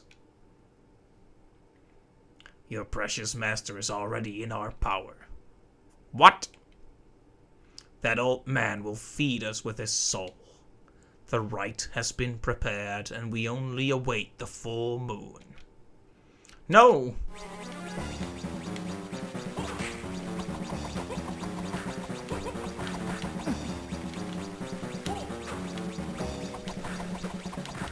How long has it been since I saved?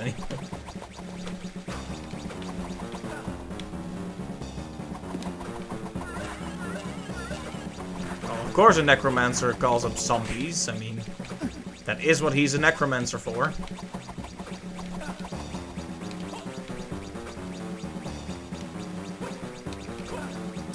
Ow.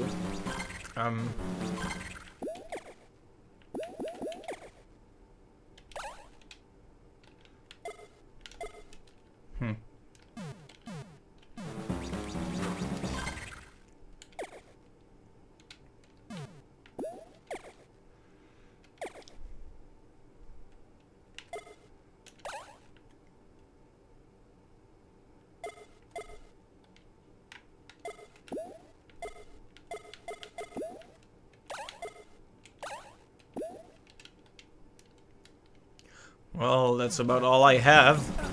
Ow.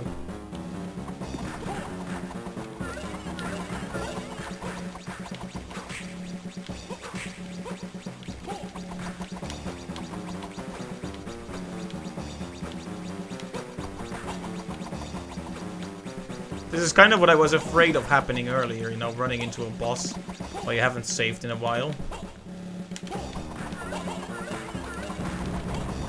Okay, did I get him?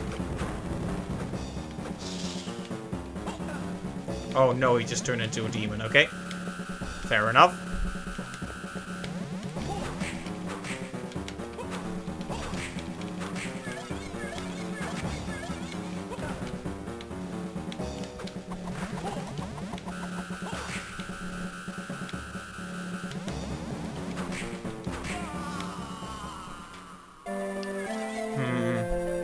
That's a shame. We hadn't had a game over in some time, so how much did we lose here? A fair bit.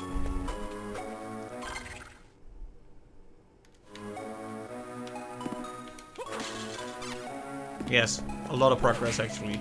That sucks, but oh well. Just gotta keep on moving on.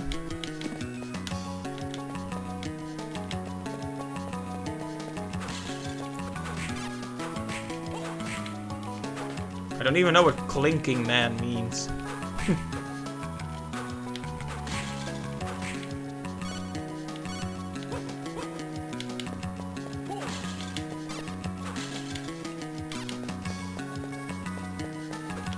Alright, we came here and realized We don't quite have the jump height to move on. Alright. Just retracing our steps. Then we went up here. We slapped this guy with a whip. Grab this upgrade. And move back.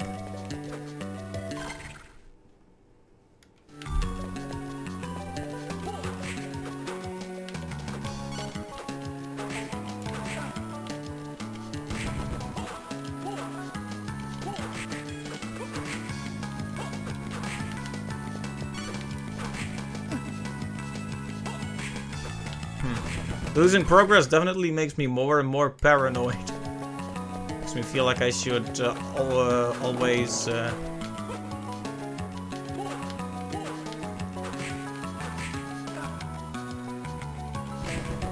always return to the nearest save point, you know? Because we've also lost some of those secrets I ran across. Of course the Necromancer had to have a second form.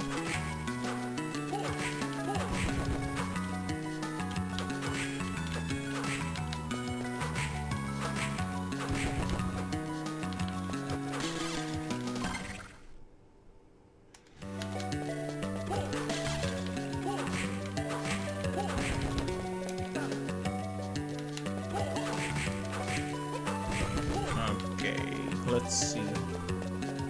We went here. We got frustrated about electric skeletons. I remember that too.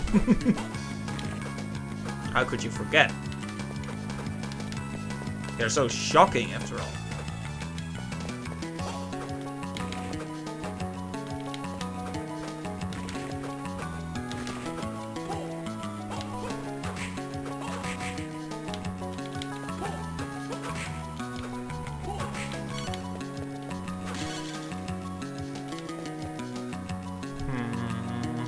No, the axe is better, especially for the necro... I almost called him necromorph, necromancer. Right. If only we had been able to destroy this this block, we could have gone back and saved more easily. Hey Lily, welcome to the stream. It's good to see you.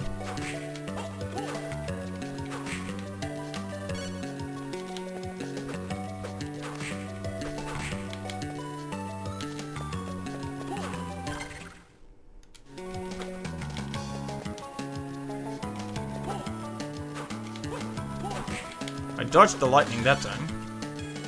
This is your favorite Metroidvania Castlevania game. I see. I've been enjoying it so far, though I am very bad at it. Thought it would make sense to play it after I had finished Symphony of the Night.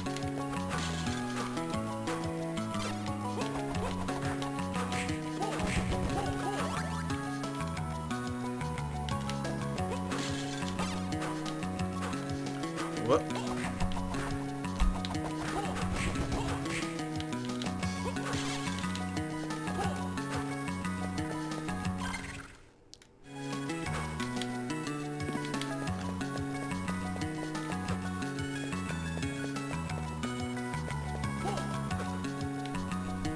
The cards, I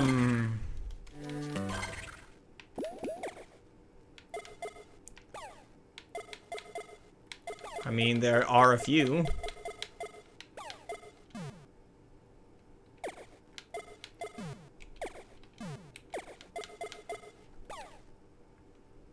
Not really sure what they mean, but...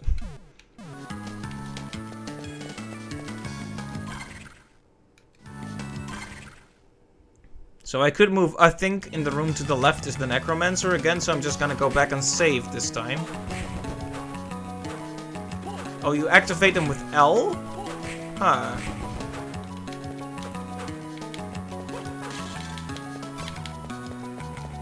I'll try that in a second, once I get through this room.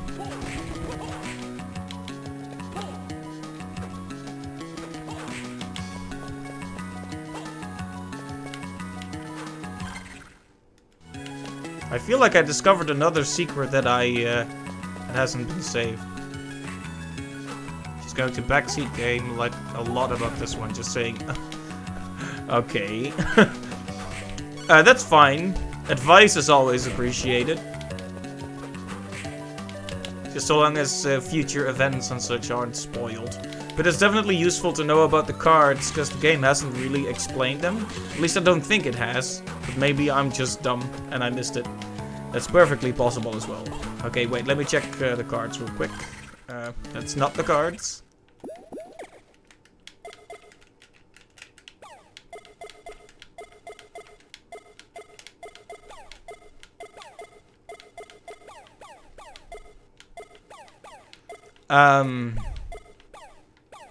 I don't understand what's happening here.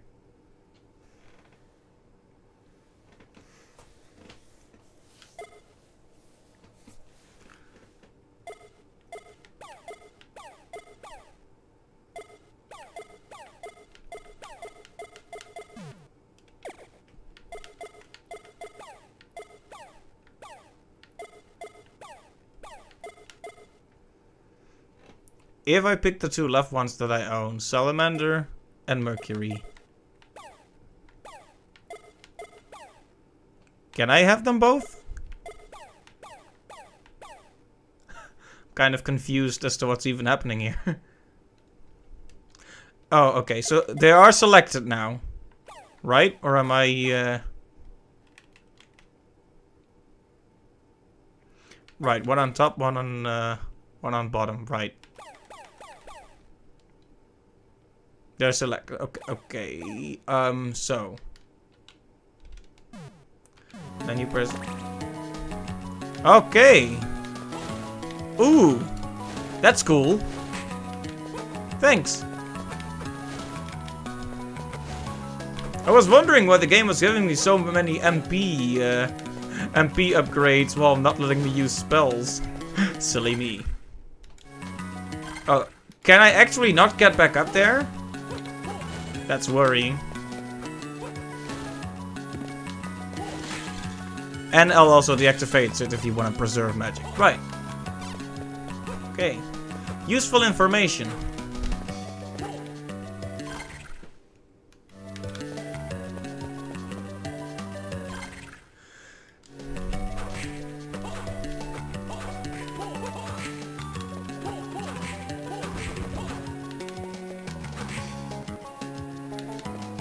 So you can try a lot of different combinations to different effects.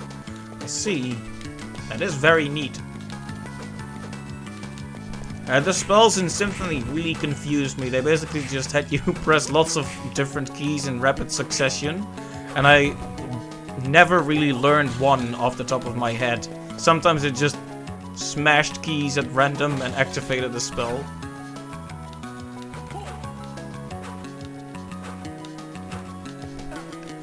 She also said earlier from across the entire room that you shouldn't kill so many mummies because they only give 1 XP. Oh! Whoops. Well, it wasn't really my intention to grind on the mummies, but it just happened that way, you know?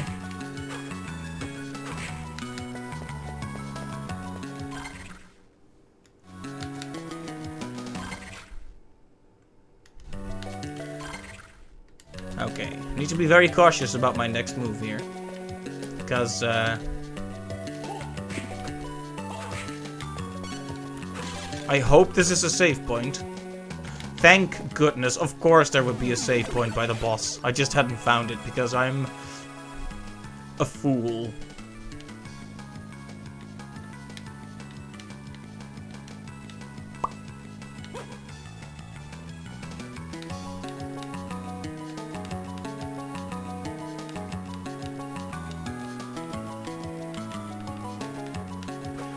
That was my attempt at a dance to the music, but...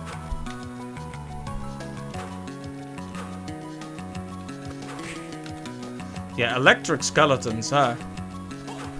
Technology sure is moving fast. We already have electric skeletons now. Must be good for the environment.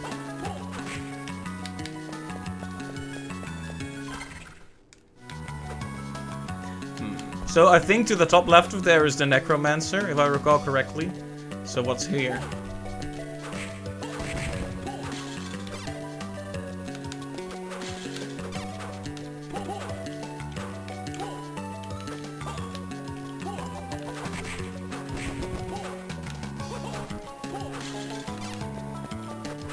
Oh, right. An impassable barricade.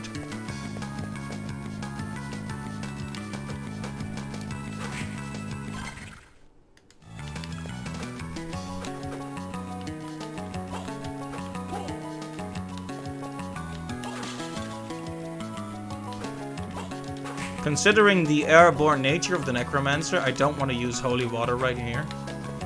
Even though holy water sounds like the perfect tool to use against the Necromancer.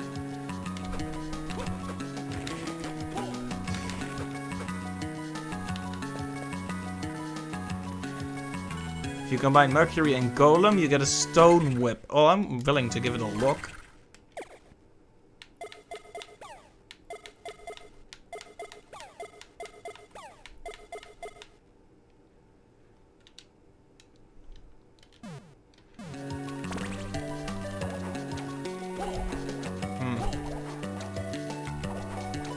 I think I might have done it wrong, but this just looks like a really long whip. Still useful though. Range is important. I mean, I was already boasting about how long the whip was before. Now it encompasses half the screen. That said, I think the other one does superior damage, so I'll be using that one for this fight, I think. Because the enemy is not really horizontal. He moves more vertically, so...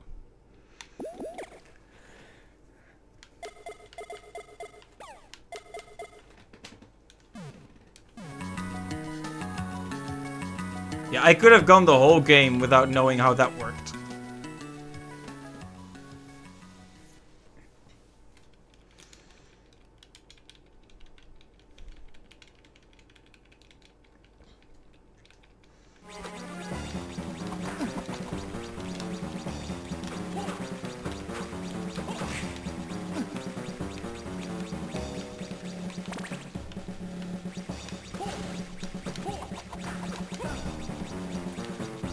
Alright.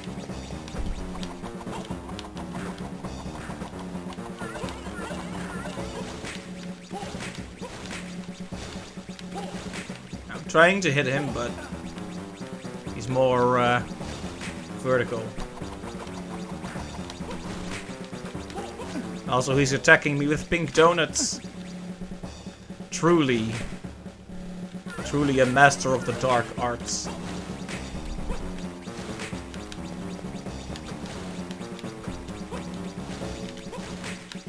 Now he has a window in front of him. Okay, he's burning up. Second phase. Now he is a demon. Ow.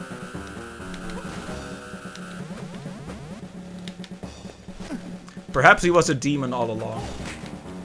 He just burned his robes off. I mean, that makes more sense than imagining he just randomly turns into one. Oh, need to be a bit more cautious here.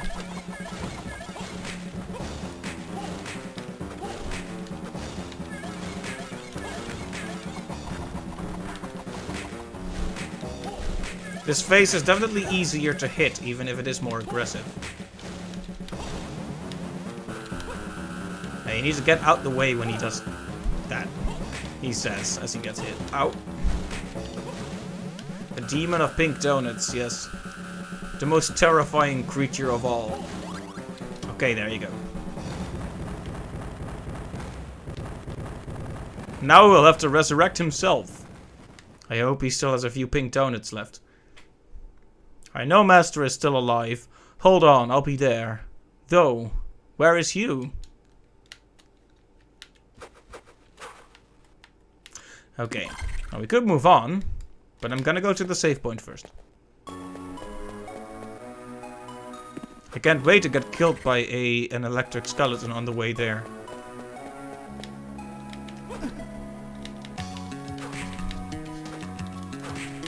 Okay.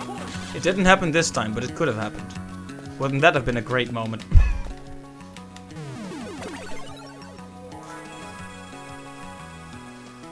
It's so satisfying to see the health and MP bar fill back up.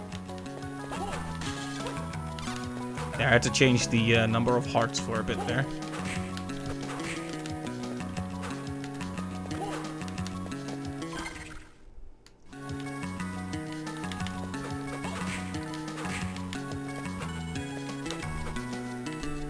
And you really can expect Castlevania to have reliably good music, can't you?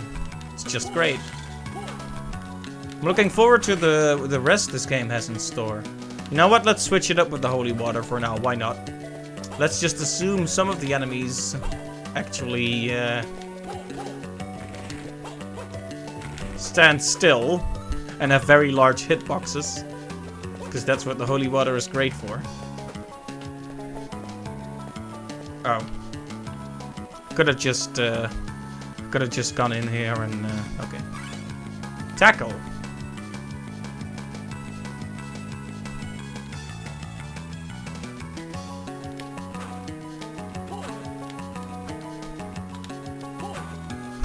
Obviously, the most popular game, Castlevania 64, is next on the list, right? Well... Ooh! Look at that. Now, this is cool. You see a lot of dash moves, and then the character just stops, like, okay. My neck just broke, but I'm pretending nothing happened. But he actually rolls forward to get rid of the force. That's cool. Nice detail. Animation doesn't have a lot of frames, but it knows exactly which frames it needs to communicate properly. Very good. Hey, Tinderwave, welcome to the stream.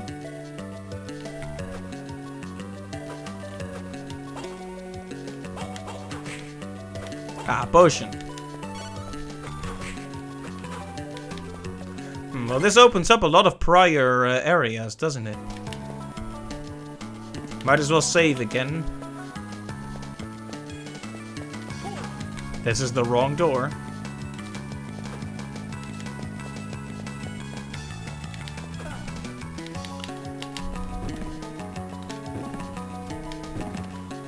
Oh, you can kill enemies with the dash. That's important.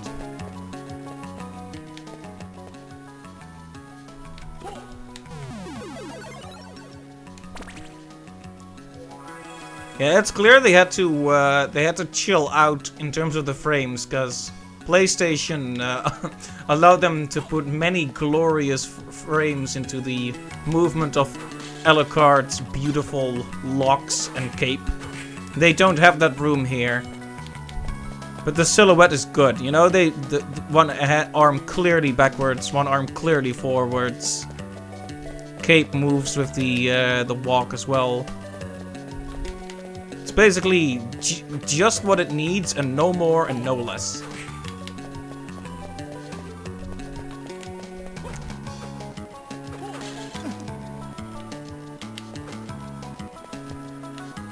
You only owned the PlayStation Castlevania games? We actually streamed Symphony of the Night last October. It was a good time. I figured it was time to play this one, since a lot of people call it the follow-up. In a sense, it's the next Metroidvania Castlevania.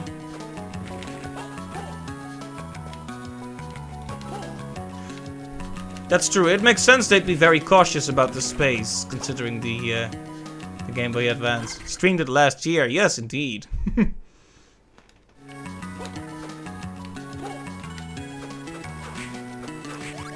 Level up in the distant past of 2018.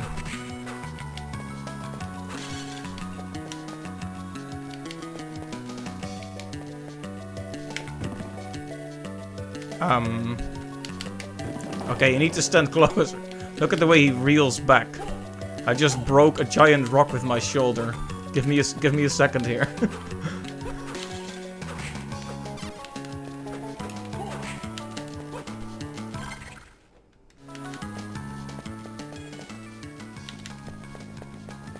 Is this the game's equivalent of a warp? Yes, it is. This guy, I don't think he is from... They called him...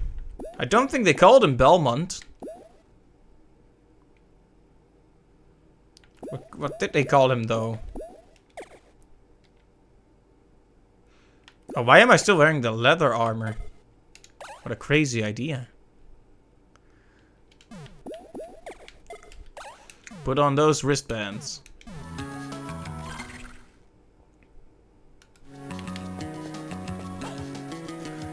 Nathan Graves, that's it. I actually made a really dumb joke about it being ironic if he died. Because comedy.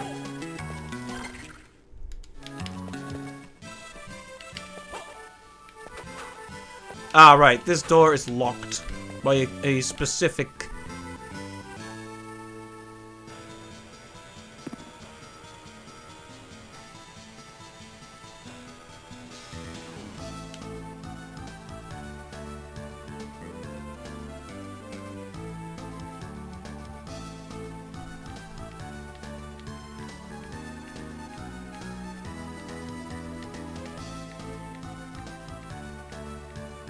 Okay, thanks for watching the stream, everybody. That was... no, that was... that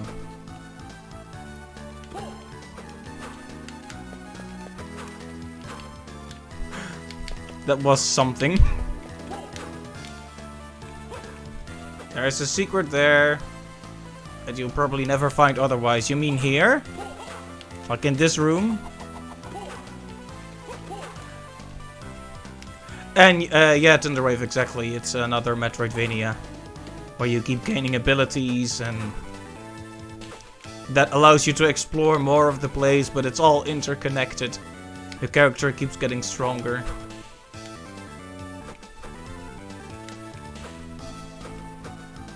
Drop down from the top.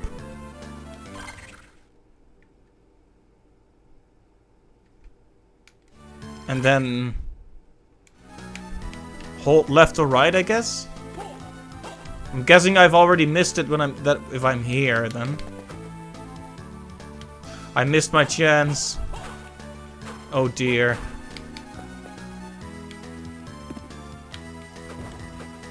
Do I have to do anything but hold left? Do I have to, like...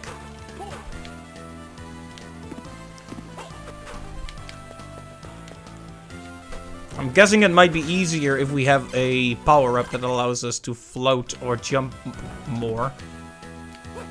Oh, you have to actually hit the wall as you fall? Okay. I might try it once, but... it might be a bit too obscure for me to try right now.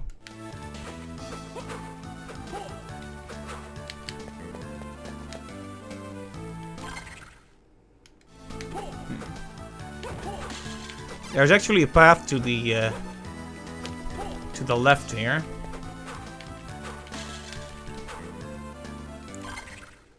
But I'm not sure how to enter it.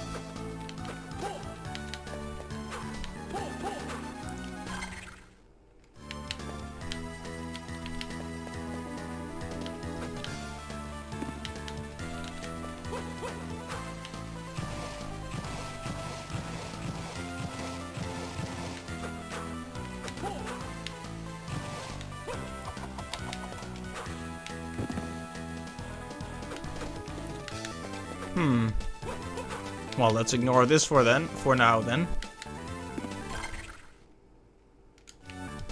Kind of awkward that we basically ended up in the opening area again, but...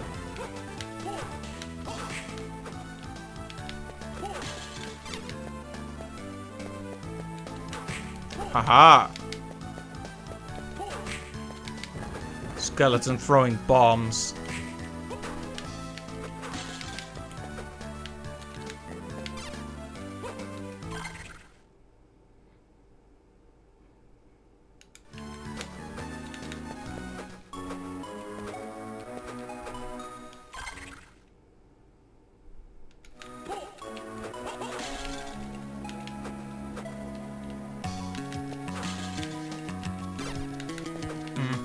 But yeah, it might be worth it to actually go back to the initial areas and destroy the boxes we couldn't destroy.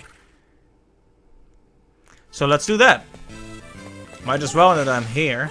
Already fallen down. There's nothing that can change that. So...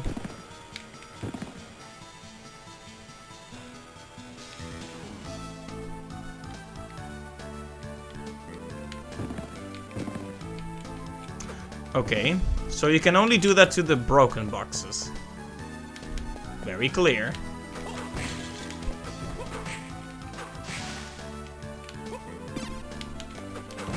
Looks like the game likes big numbers. It sure does.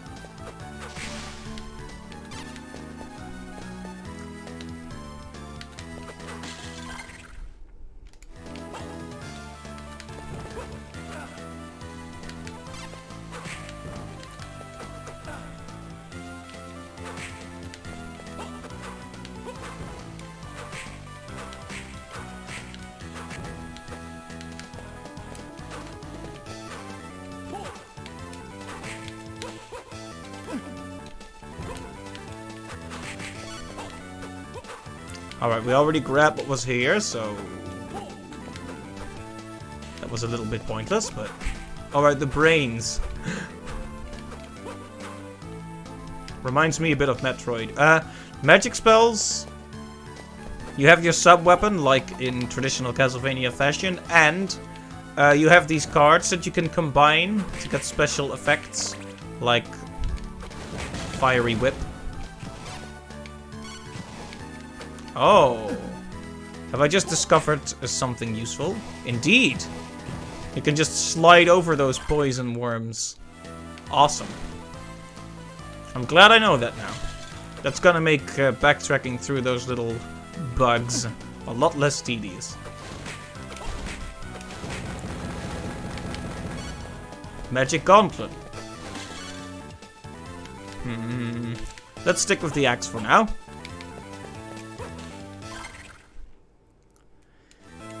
Okay. Now I think the box here was actually cracked, so I think we should be able to break it.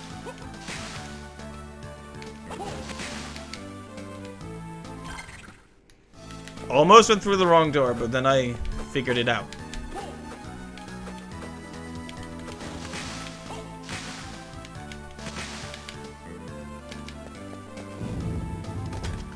Yeah, there we go.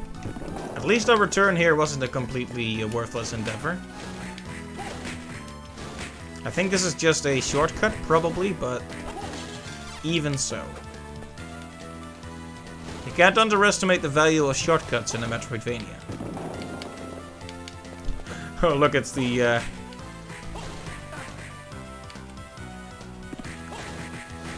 Oh, these are called zombie thieves, huh? Interesting. It's basically just the the guy that does the dance, but a zombie version. What was it called again? Clinking Man? Something like that. Very goofy.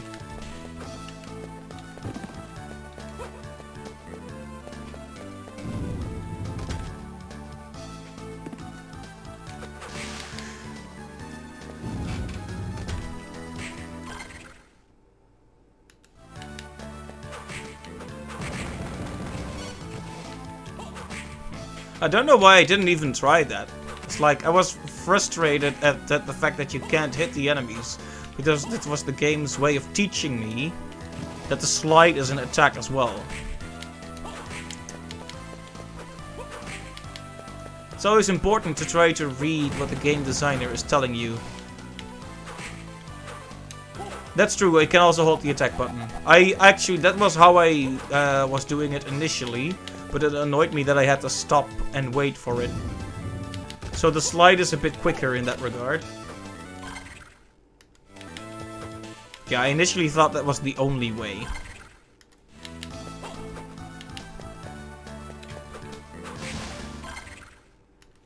Wrong door again. I wanted to go to the save point because I'm very close to dying.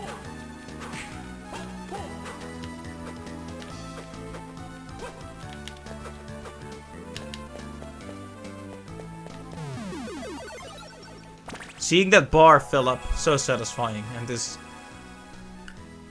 big glow. It reminds me a little bit of Silent Hill, how the screen fades to red when you go to save. But because it's all red and it immediately fills the whole screen, it almost feels a bit more ominous than anything. In this game, it's just pleasant. It's pleasant to save the game.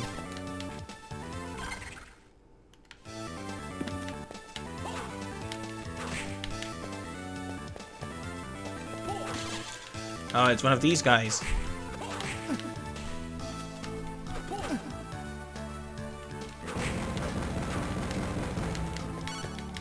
I'm guessing magic gauntlets will benefit magic spells. It's not rocket science, but...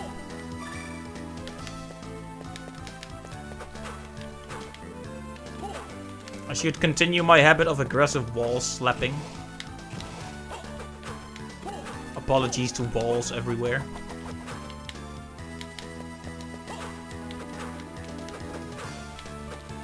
Alright. This is an area that screens get a get a wall jump.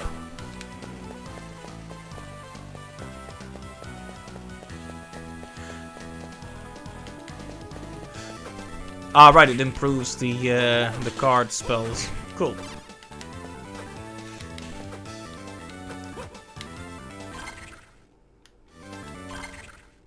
Sorry for the aggressive map checking. I have a really bad sense of direction. As I get used to the game's map, that'll slowly start decreasing.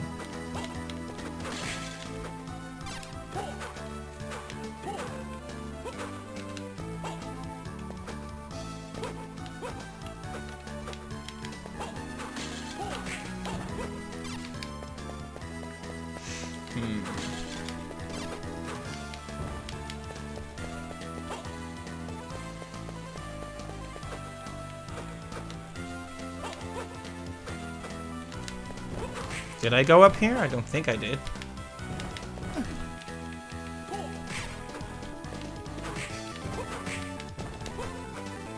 I'm aggressively preventing myself from checking the map, even though I really want to. Great. Don't worry, aggressive map checking is a staple of Metroidvania. Yep, that's true, but it's mainly because it makes the music stop, and that makes me sad, because the music is good. Like, there were a lot of times in Symphony of the Night where I probably would have benefited from switching my equipment around on the fly or grabbing an item. And I just didn't want to do it because all the music just cuts out when you pause.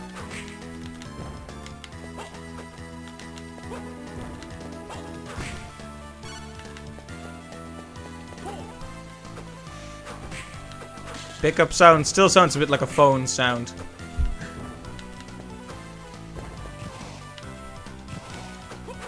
You have one text message from Dracula.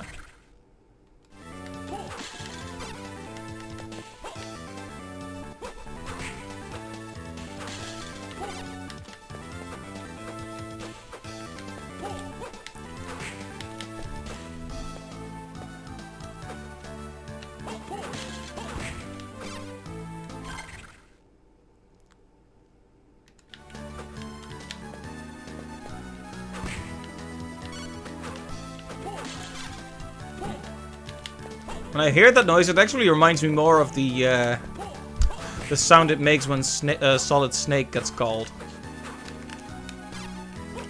Colonel, there's a man with a whip right here.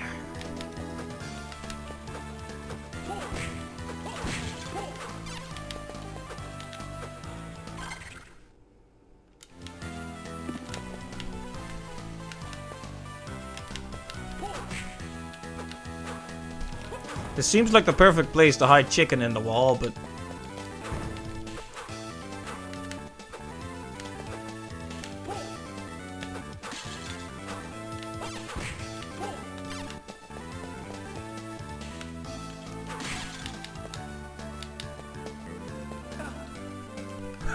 knocked back into the other room.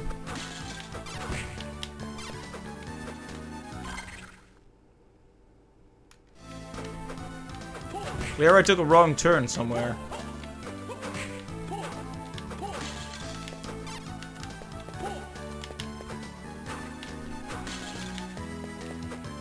And now I have to go all the way around again, because I am a silly goof.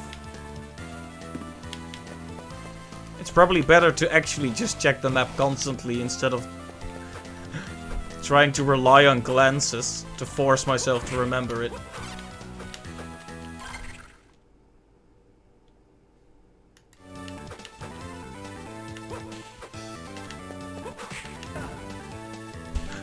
Again, the knockback, something else.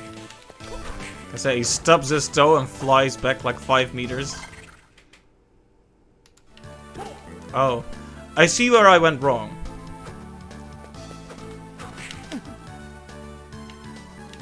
It all started 3 years ago. No, I need to go up here first.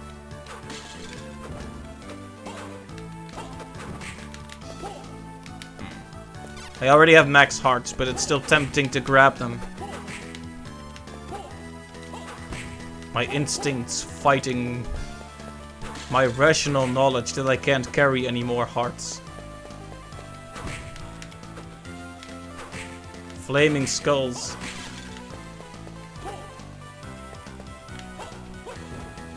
Ow.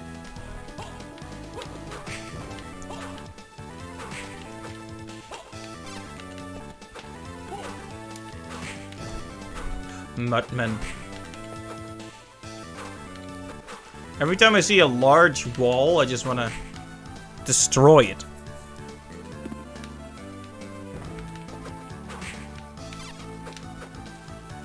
It's a real problem in real life.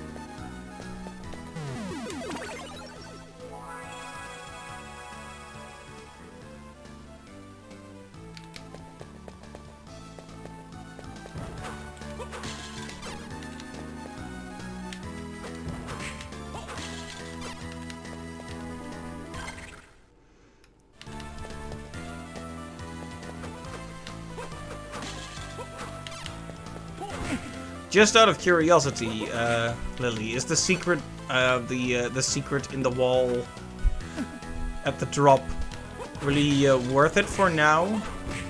Because it's gonna cost me some backtracking, I think. I'll have to get back up here again. Oh, I'm not even back up there yet, even. So yeah, it's gonna take a climb and then a fall, and then another climb, so... I'm willing to give it a shot though if it's a really cool secret.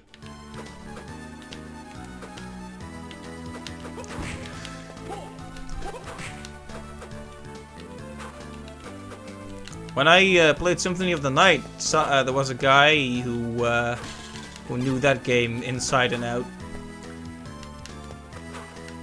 Don't even remember the username though. It's kind of a shame. This person also knew those really undiscoverable secrets.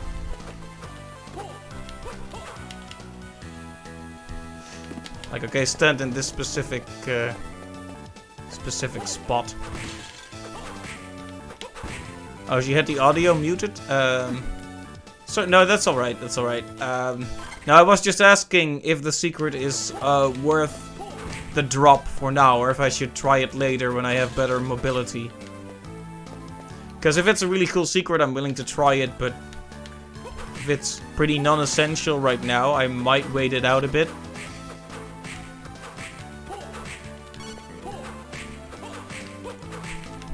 Here are the infamous 1 EXP mummies, apparently.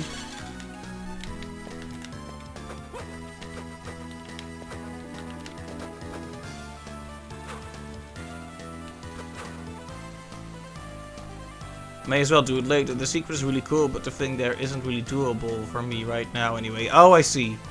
In that case, I'll try to remember it, but it would help if you reminded me of it at a later point.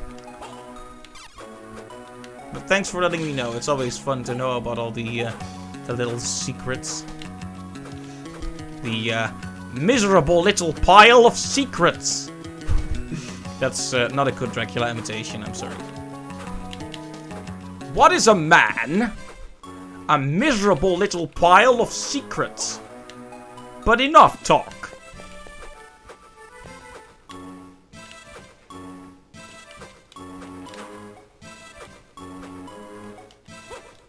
Okay, we're gonna pretend that whole tragedy there didn't happen.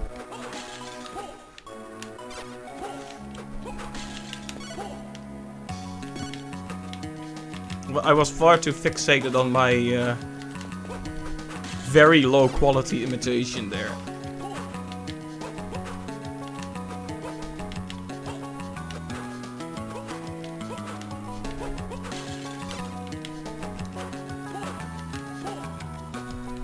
Mankind ill needs a savior such as you.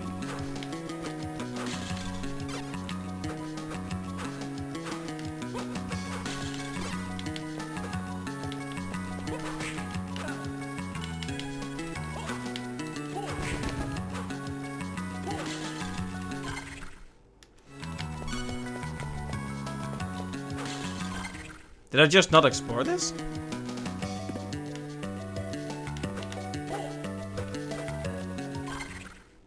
Huh. Nice. Max HP is always good. Basically, I want as much room to make mistakes as possible. I wonder if I get a flying ability of some description in this game, like Alucard did. Kind of hard to imagine a vampire hunter flying around, though. You keep picking it up, it's like...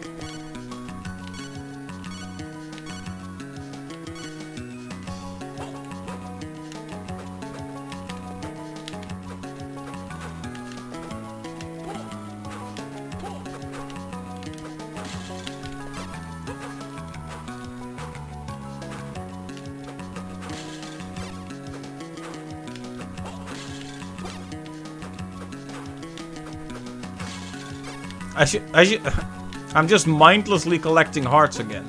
Why do I do this?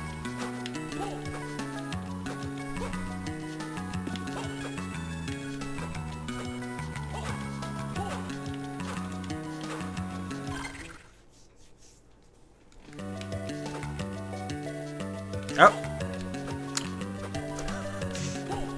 I noticed too late I was dropping down. Anyway, regarding the stream,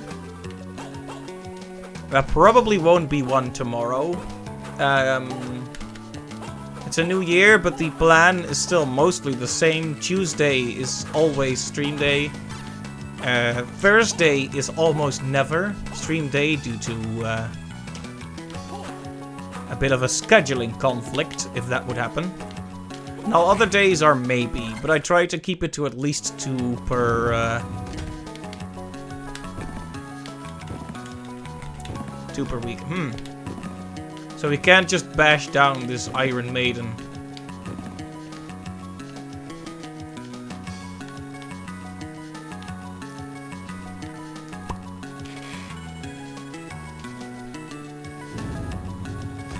No, that's fine.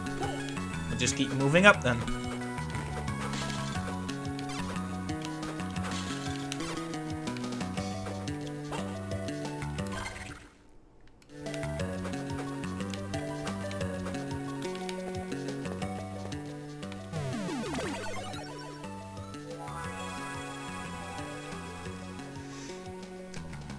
Look at that comforting glow.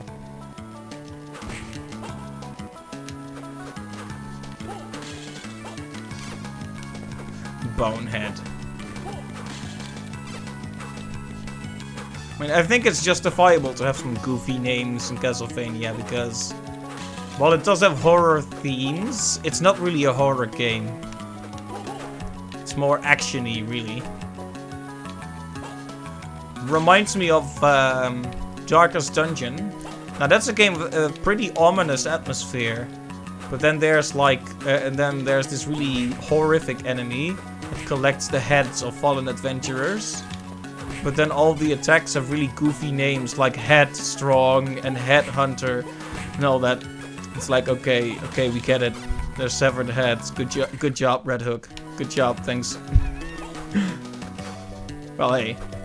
I can't exactly criticize them for it, or I'd be a hypocrite. So I won't get ahead of myself in that regard.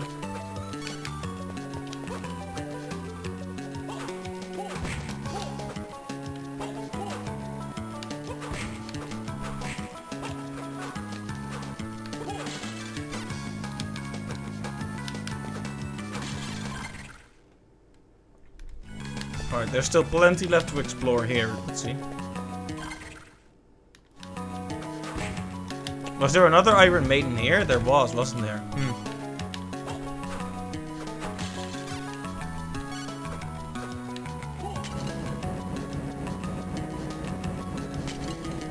His favorite shampoo is Head and Shoulders. Yes.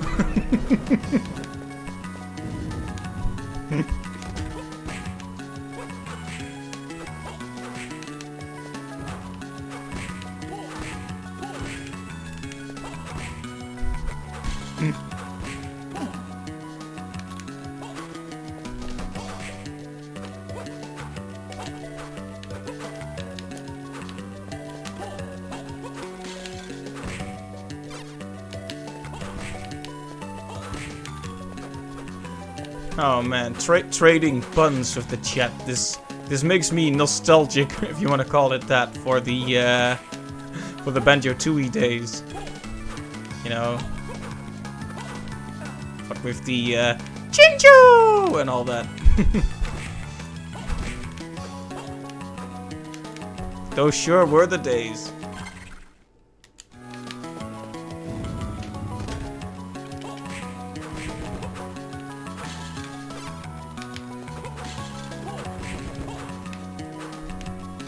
I could be using my magic, but I don't really see any reason to right now.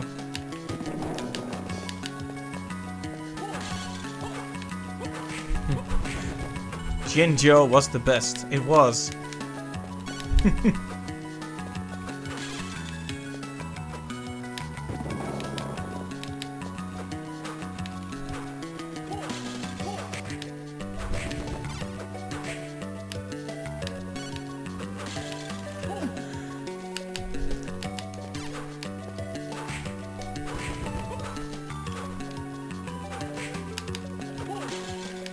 That slime looked a bit like it was moonwalking, like the animation was going towards me, but it was moving back from me. It was a bit weird.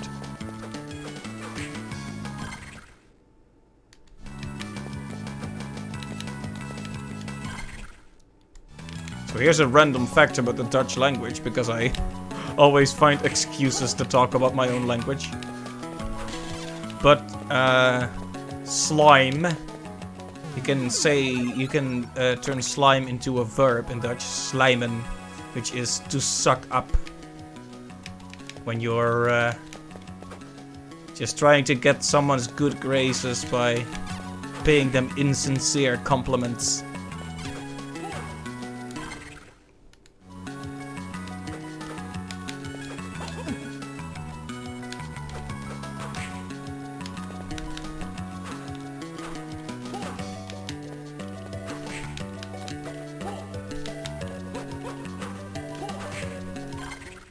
Yeah, it's pretty funny.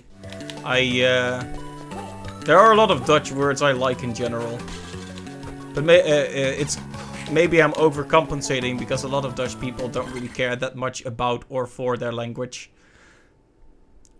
We actually have a lot of English speakers in the country.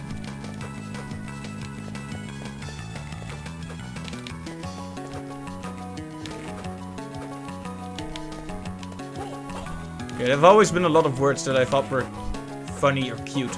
It's also why I like Germany and I think Iceland as well. Their insistence of not borrowing words from other languages, but instead making their own words even for new inventions and such. That's something I respect.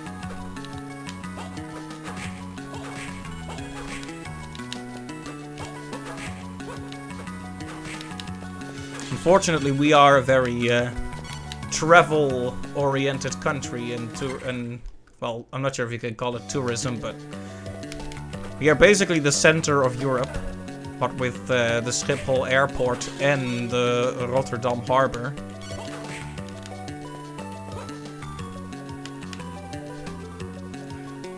So the language quickly becomes a mishmash. Okay, I feel like I've been running around pretty aimlessly for a while. Should probably pay closer attention to what I'm actually doing here.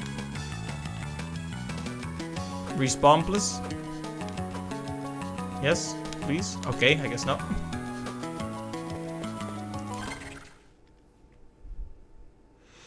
Okay, let's just head all the way to the left. And try not to fall in again.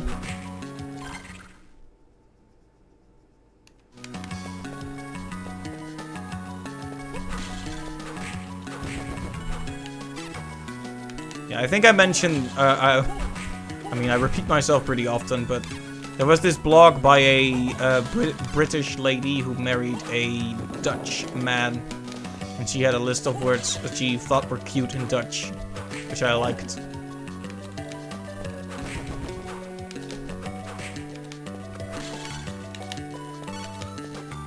Like the word for gloves, which is handschoenen, literally hand shoes. Stuff like that.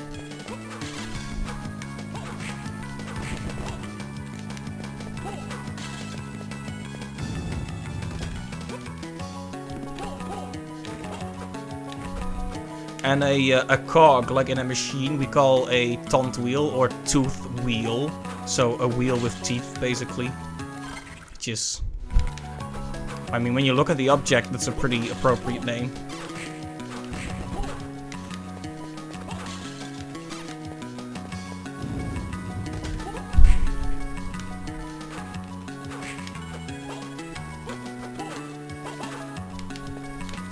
I feel like there was a secret somewhere here that I discovered and then died. Oh, okay. I remember why I'm even back here. I used the teleporter.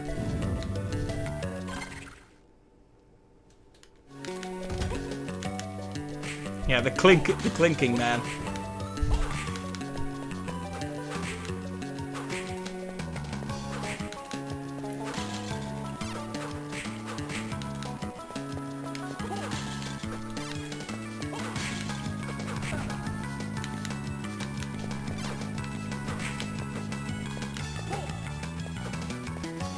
This is a secret I did discover.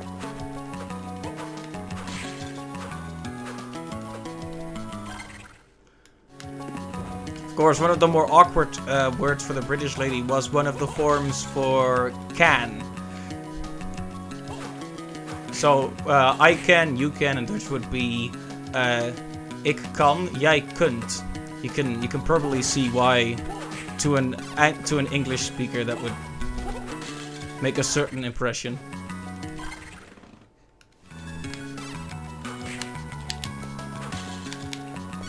It sounds, yeah, it sure does.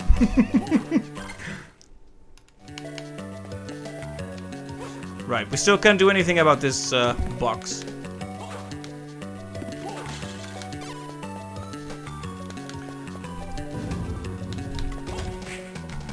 It was actually a reverse situation for me, like when I played Pokemon, for example, the word cut, right? Cut. That's basically reversed for Dutch. Same word. Like the way jij kunt might sound to a British or English speaker. That's how cut sounds to a Dutch person, basically. So I would always really exaggerate the Englishness of it when I said it. Because otherwise it would feel really awkward. Fortunately, cut is not a word you use that often in daily conversation.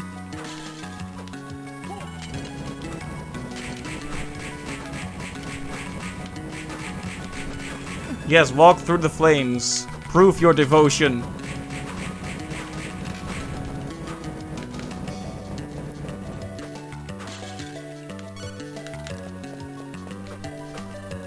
Ah, right. We've been here before, but died. Really gotta get my bearings again.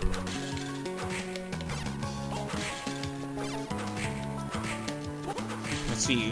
What are there interesting controversies to talk about? We should keep the conversation light. And again, I wasn't really planning on talking about something super controversial. I was just thinking about the fact that Toby Fox, the creator of Undertale and Deltarune, recently called out MadPat, the game theory guy. So basically, he was playing a new game called Heartbound. And he sort of, like in the thumbnail and in the title and such, they presented it like, oh, the new Undertale, Undertale 2. You know, the way he does, you know, just a bit clickbaity. And didn't even link to the developer. So a lot of people actually didn't know that it was a separate new game by a new developer. So the developer of that game basically told him they were dissatisfied with his treatment of the game. He sort of took a defensive stance about it, like, oh, it's for the algorithm and it brings attention to your game. And then Toby Fox basically stepped in, and the bottom line of his tweet was, "You went too far this time," which sounds pretty severe. Okay, I think this is new, and thank goodness, because I've been running around for a while.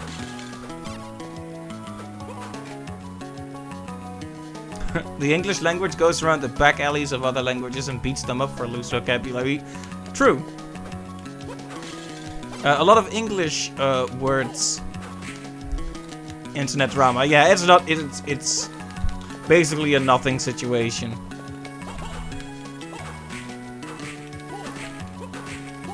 I just thought it was amusing. Oh, these guys do a lot more damage than their red brethren. Ow. Blue skulls. Does that make you think about?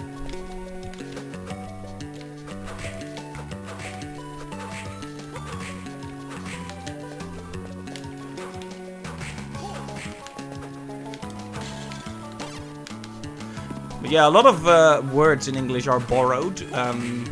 Cookie comes from Dutch, for example.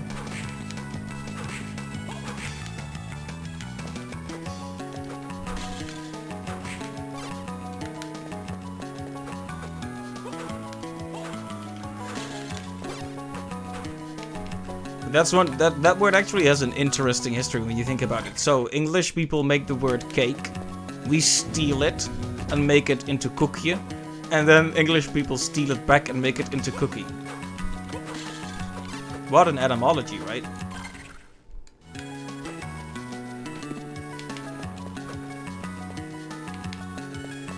Another one of those boxes.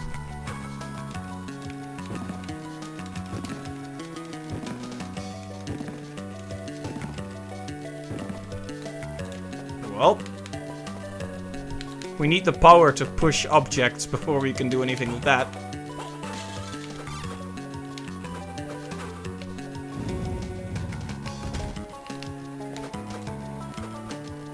Yeah, I've always enjoyed the sound of German as well. I've said this before, but it is a very underrated language. France has a government body that regulates new words for the language. Is that so? Nice. I know that certain isolated communities like... Ooh, Machine Tower. A Castlevania staple. I know that certain isolated countries like Iceland do that. I didn't know that France had it, but I'm glad to hear it. There's something to be said for preserving a language, after all. Some borrowing of words is going to be inevitable. But yeah. It actually makes sense, because I was thinking about the word computer and how most languages and countries have just taken the word over computer. But in France, it's l'ordinateur, right? Well, please excuse my horrific accent, but it is something like that, l'ordinateur. L'ordinateur. Like, I can try to put up more of a French accent, but I'm afraid it'll just be even more insulting.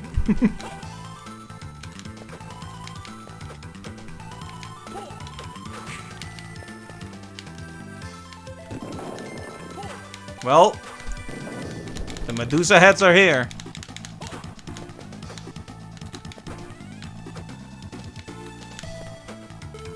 Did you see that jump? I'm very proud of myself. I'm not sure if it was all that impressive, but it felt impressive. That's all I'll say. I hit my head.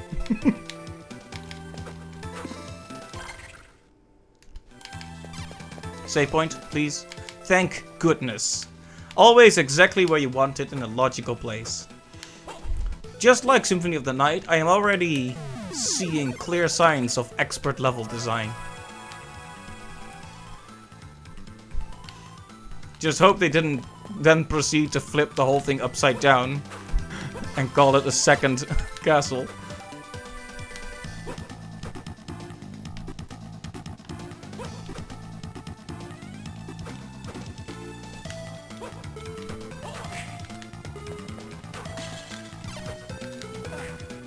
Owie.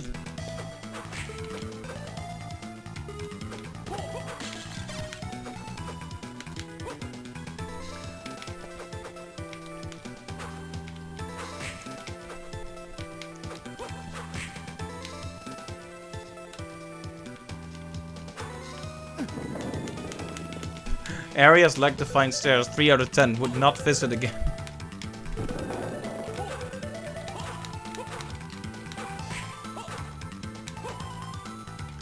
like a whole new game they made. Well.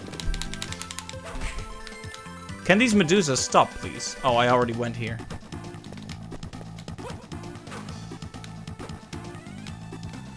I definitely feel like this game emphasizes platforming a bit more strongly. I mentioned how late Symphony of the Night actually gives you the double jump.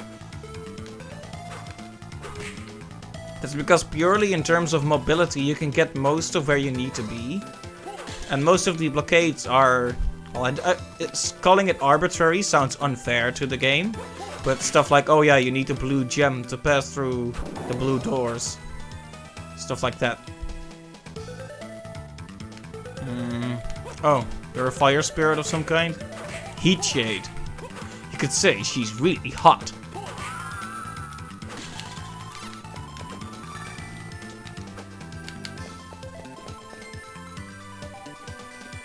They re-added those forced blocks in future games. That's too bad. Also, I didn't want to comment on it, but is this an actual fox shooting arrows at me? Dracula's really been expanding his staff, hasn't he?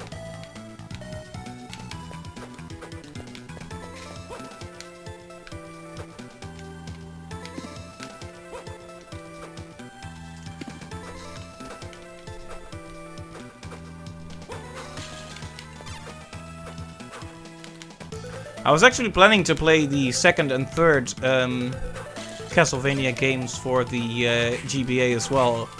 But I gather that you feel this is really the highlight in terms of Game Boy Advance Metroidvanias. You did mention this was your favorite, so...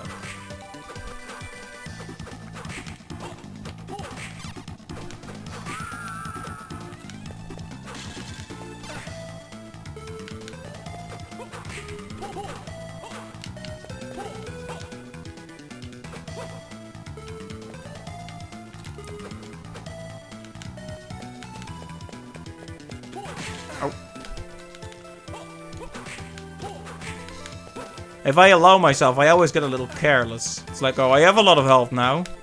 Nothing to worry about. And sure, most enemies don't hit really hard, but that can really add up if you're not careful.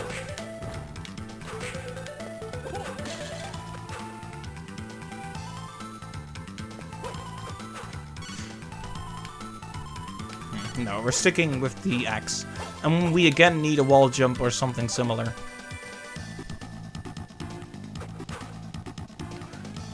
Sorrow is usually most people's favorite because they have the soul system where you get abilities from enemies. That does sound interesting. But you actually have to grind the enemies a lot before you actually get it? That seems a bit misplaced. When I played Symphony of the Night, I felt that they were gleaming a lot from RPGs. Maybe more than they needed to. The whole equipment system and all that. Like, this game has equipment too, but it's... Well, I had pages and pages and pages of tons of usable items and...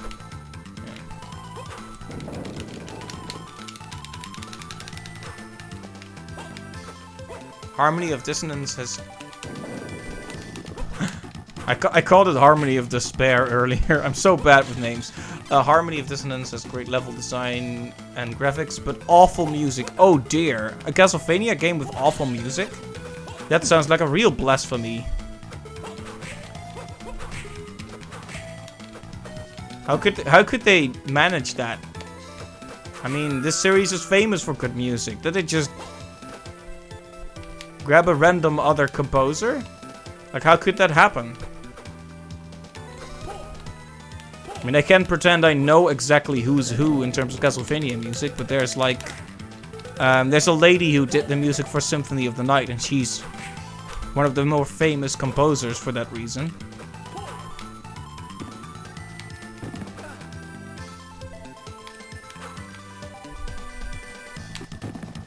Yeah, that seems weird to me. Like, how could they let that happen?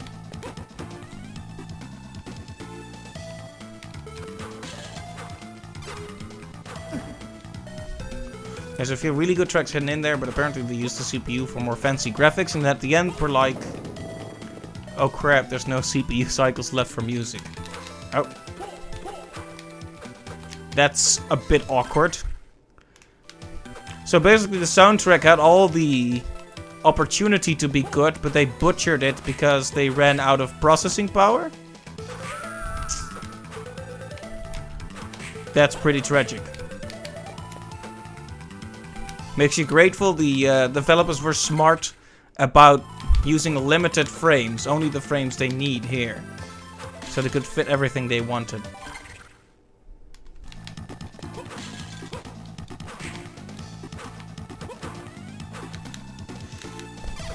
Makes me wonder though if there is an undestroyed. Oh, right. I was about to ask that. The composer released proper versions of the music, and those sound really good. I see. And it must feel horrible as a composer to be, you know, the part that gets axed.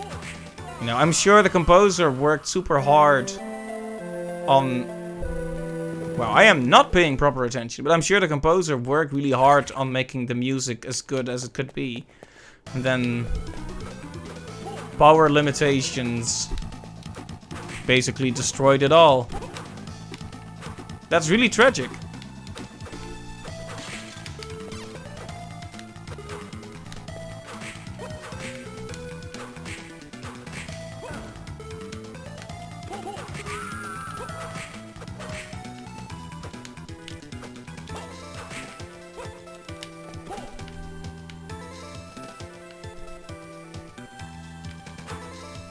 I wonder why they were so fixated on the graphics in that case. Like, couldn't they get rid of a few frames without destroying the integrity of the animations? Maybe it wasn't as simple as that. I wasn't there, so I can't really judge him, but... It seems like a severe lack of foresight to have someone make beautiful music and then butcher it with the hardware.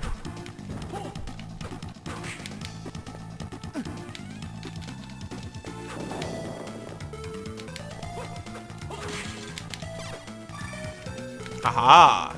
More HP for me.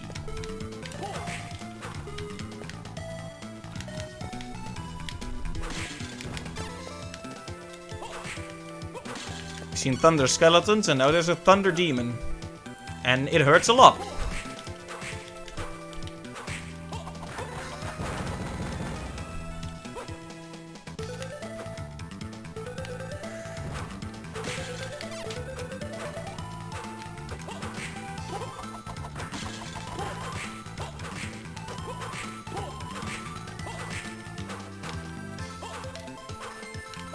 Have they ever remade that game? Because it sounds like, considering hardware limitations, ended up gutting some parts of it. It seems like the perfect game to re-release in an undamaged form. Ah, new cards. Very good. Nope, no remake? Huh. Was it poorly received? I haven't really looked into these games. I was one of those kids that didn't really know what to do with the Metroidvania type Castlevanias. I played like Castlevania 1, a tiny little bit of 2 and 3, then the whole of Super Castlevania.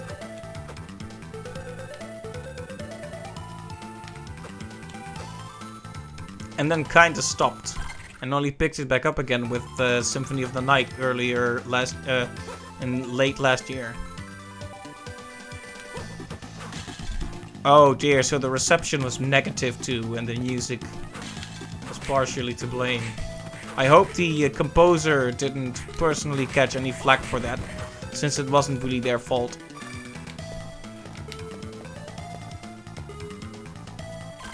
I hope most people understood it was the hardware.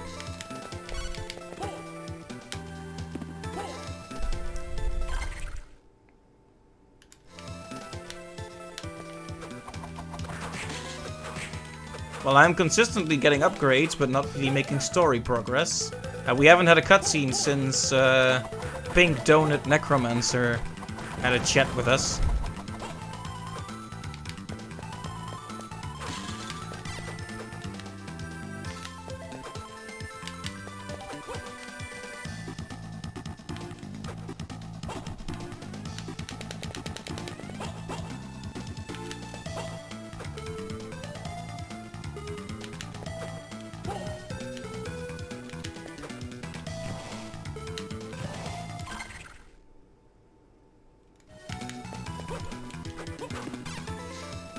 It's the only soundtrack from the GBA that they actually released concert versions of. I see. So it seems definitely knew the audio was sacrificed. I hope that was a validating experience for the composer as well.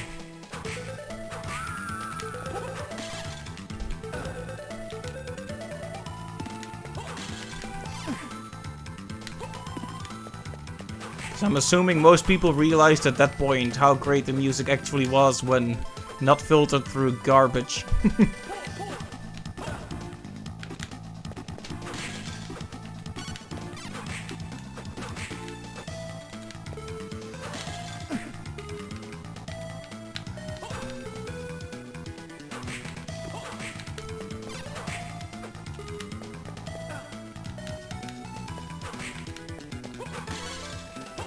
Alright, we already... I'm so lost. I'm so confused.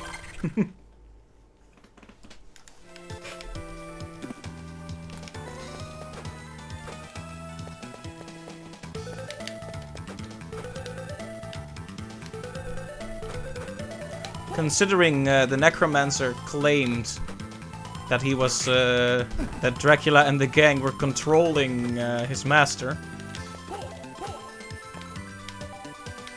I wonder if that means there are going to be multiple endings. Like one where you're forced to kill him. A bit like with Richter. I'm guessing you can't get this one yet.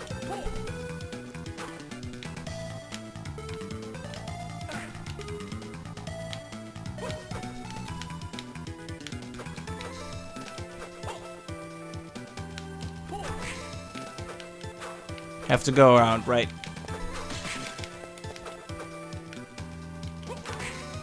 Yeah, it might just be a shortcut.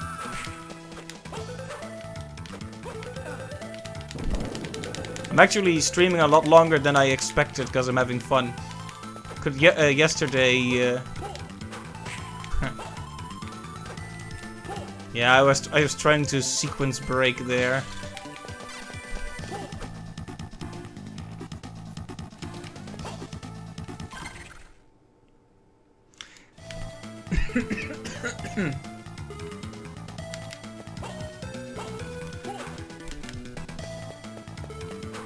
Ah, of course. Okay, it only took me 3 attempts to find the right button. So that's like more than half of the buttons, but... the point is that I figured it out in the end, right? It's the destination that matters, not the journey. Something like that. Okay, we could try to go up there. Seems a bit tough, though. Of course it isn't, because we have a double jump. I keep forgetting my mobility options. Oh.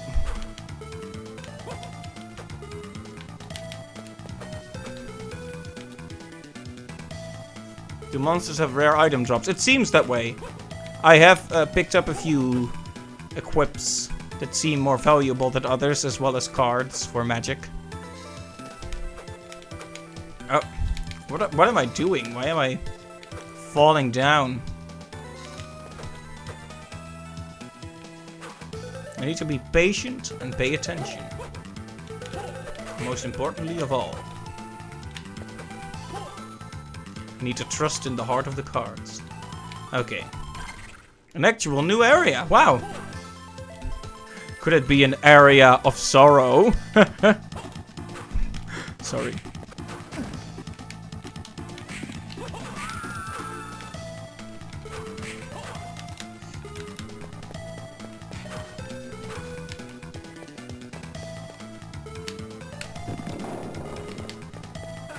Ow.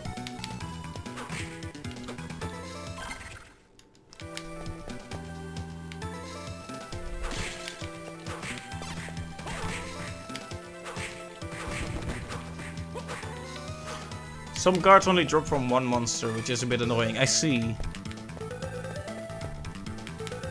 I hope I won't have to start grinding. We tried that in... Ow. We tried that in Symphony of the Night.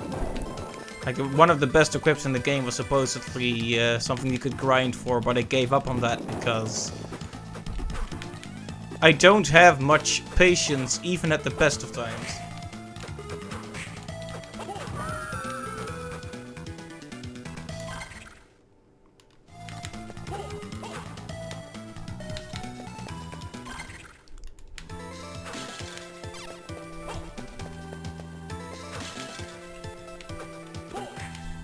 Is the guy throwing rocks at me?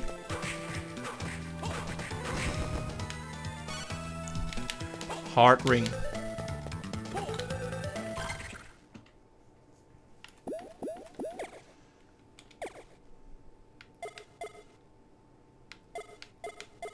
So the cotton rope increases intelligence, which is interesting.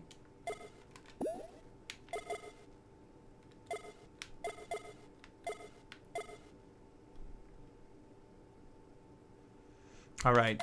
Higher defense, I think, might be worthwhile.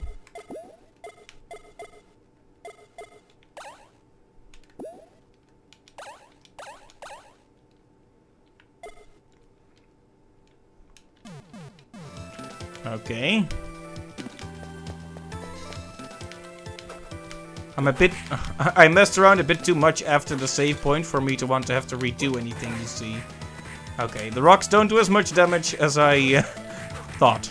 My heart stopped for a moment after I got hit by... Ow! Okay, they do hurt a lot. Thank goodness for the range on this whip, huh? Who needs a bow and arrow?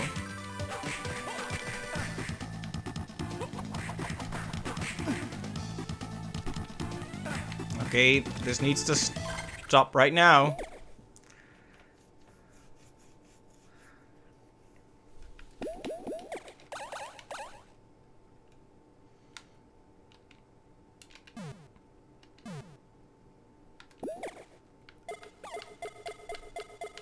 I wonder what the Manticore effect does. Oh, right, the Earth Whip.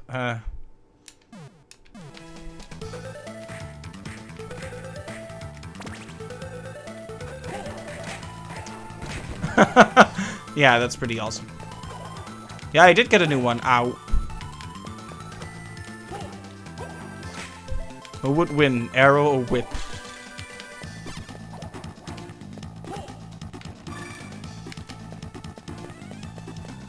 Oh, this was really a non-essential thing to do, but...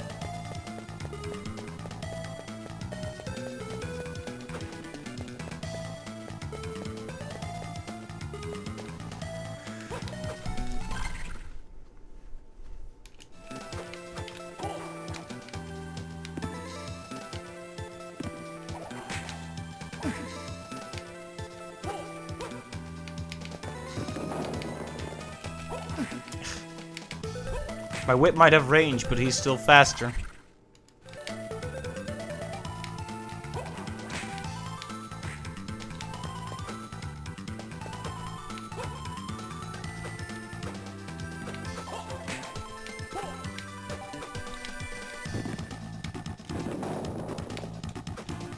Okay.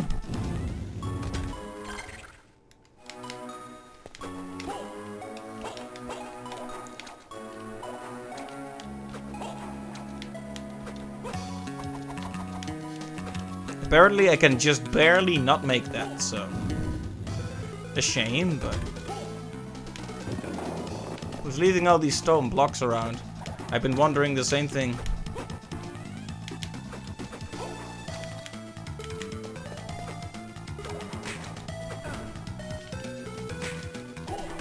Maybe it was Medusa.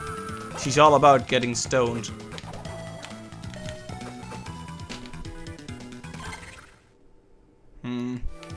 I feel like I need to return to the save point and...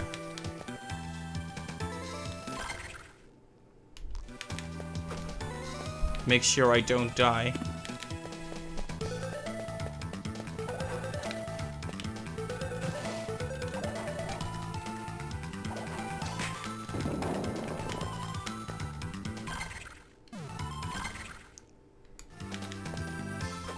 Oh. Well, that's not what I wanted. Will you keep that fire away from me?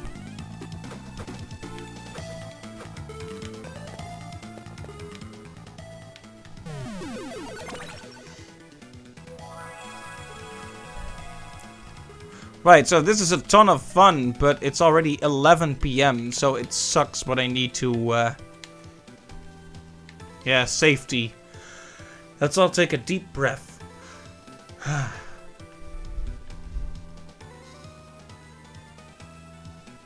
So, it sucks, but I'll need to stop for now. But I'll pick it back up again soon. Like I said, tomorrow might be tough due to the meeting, but afterwards, we'll see. Just keep an eye on my Twitter. And you'll hear about it there. So, thanks a ton to everyone who visited. This was one of the most fun streams. Way better than it went yesterday. So, thanks to Clive and Lily for visiting.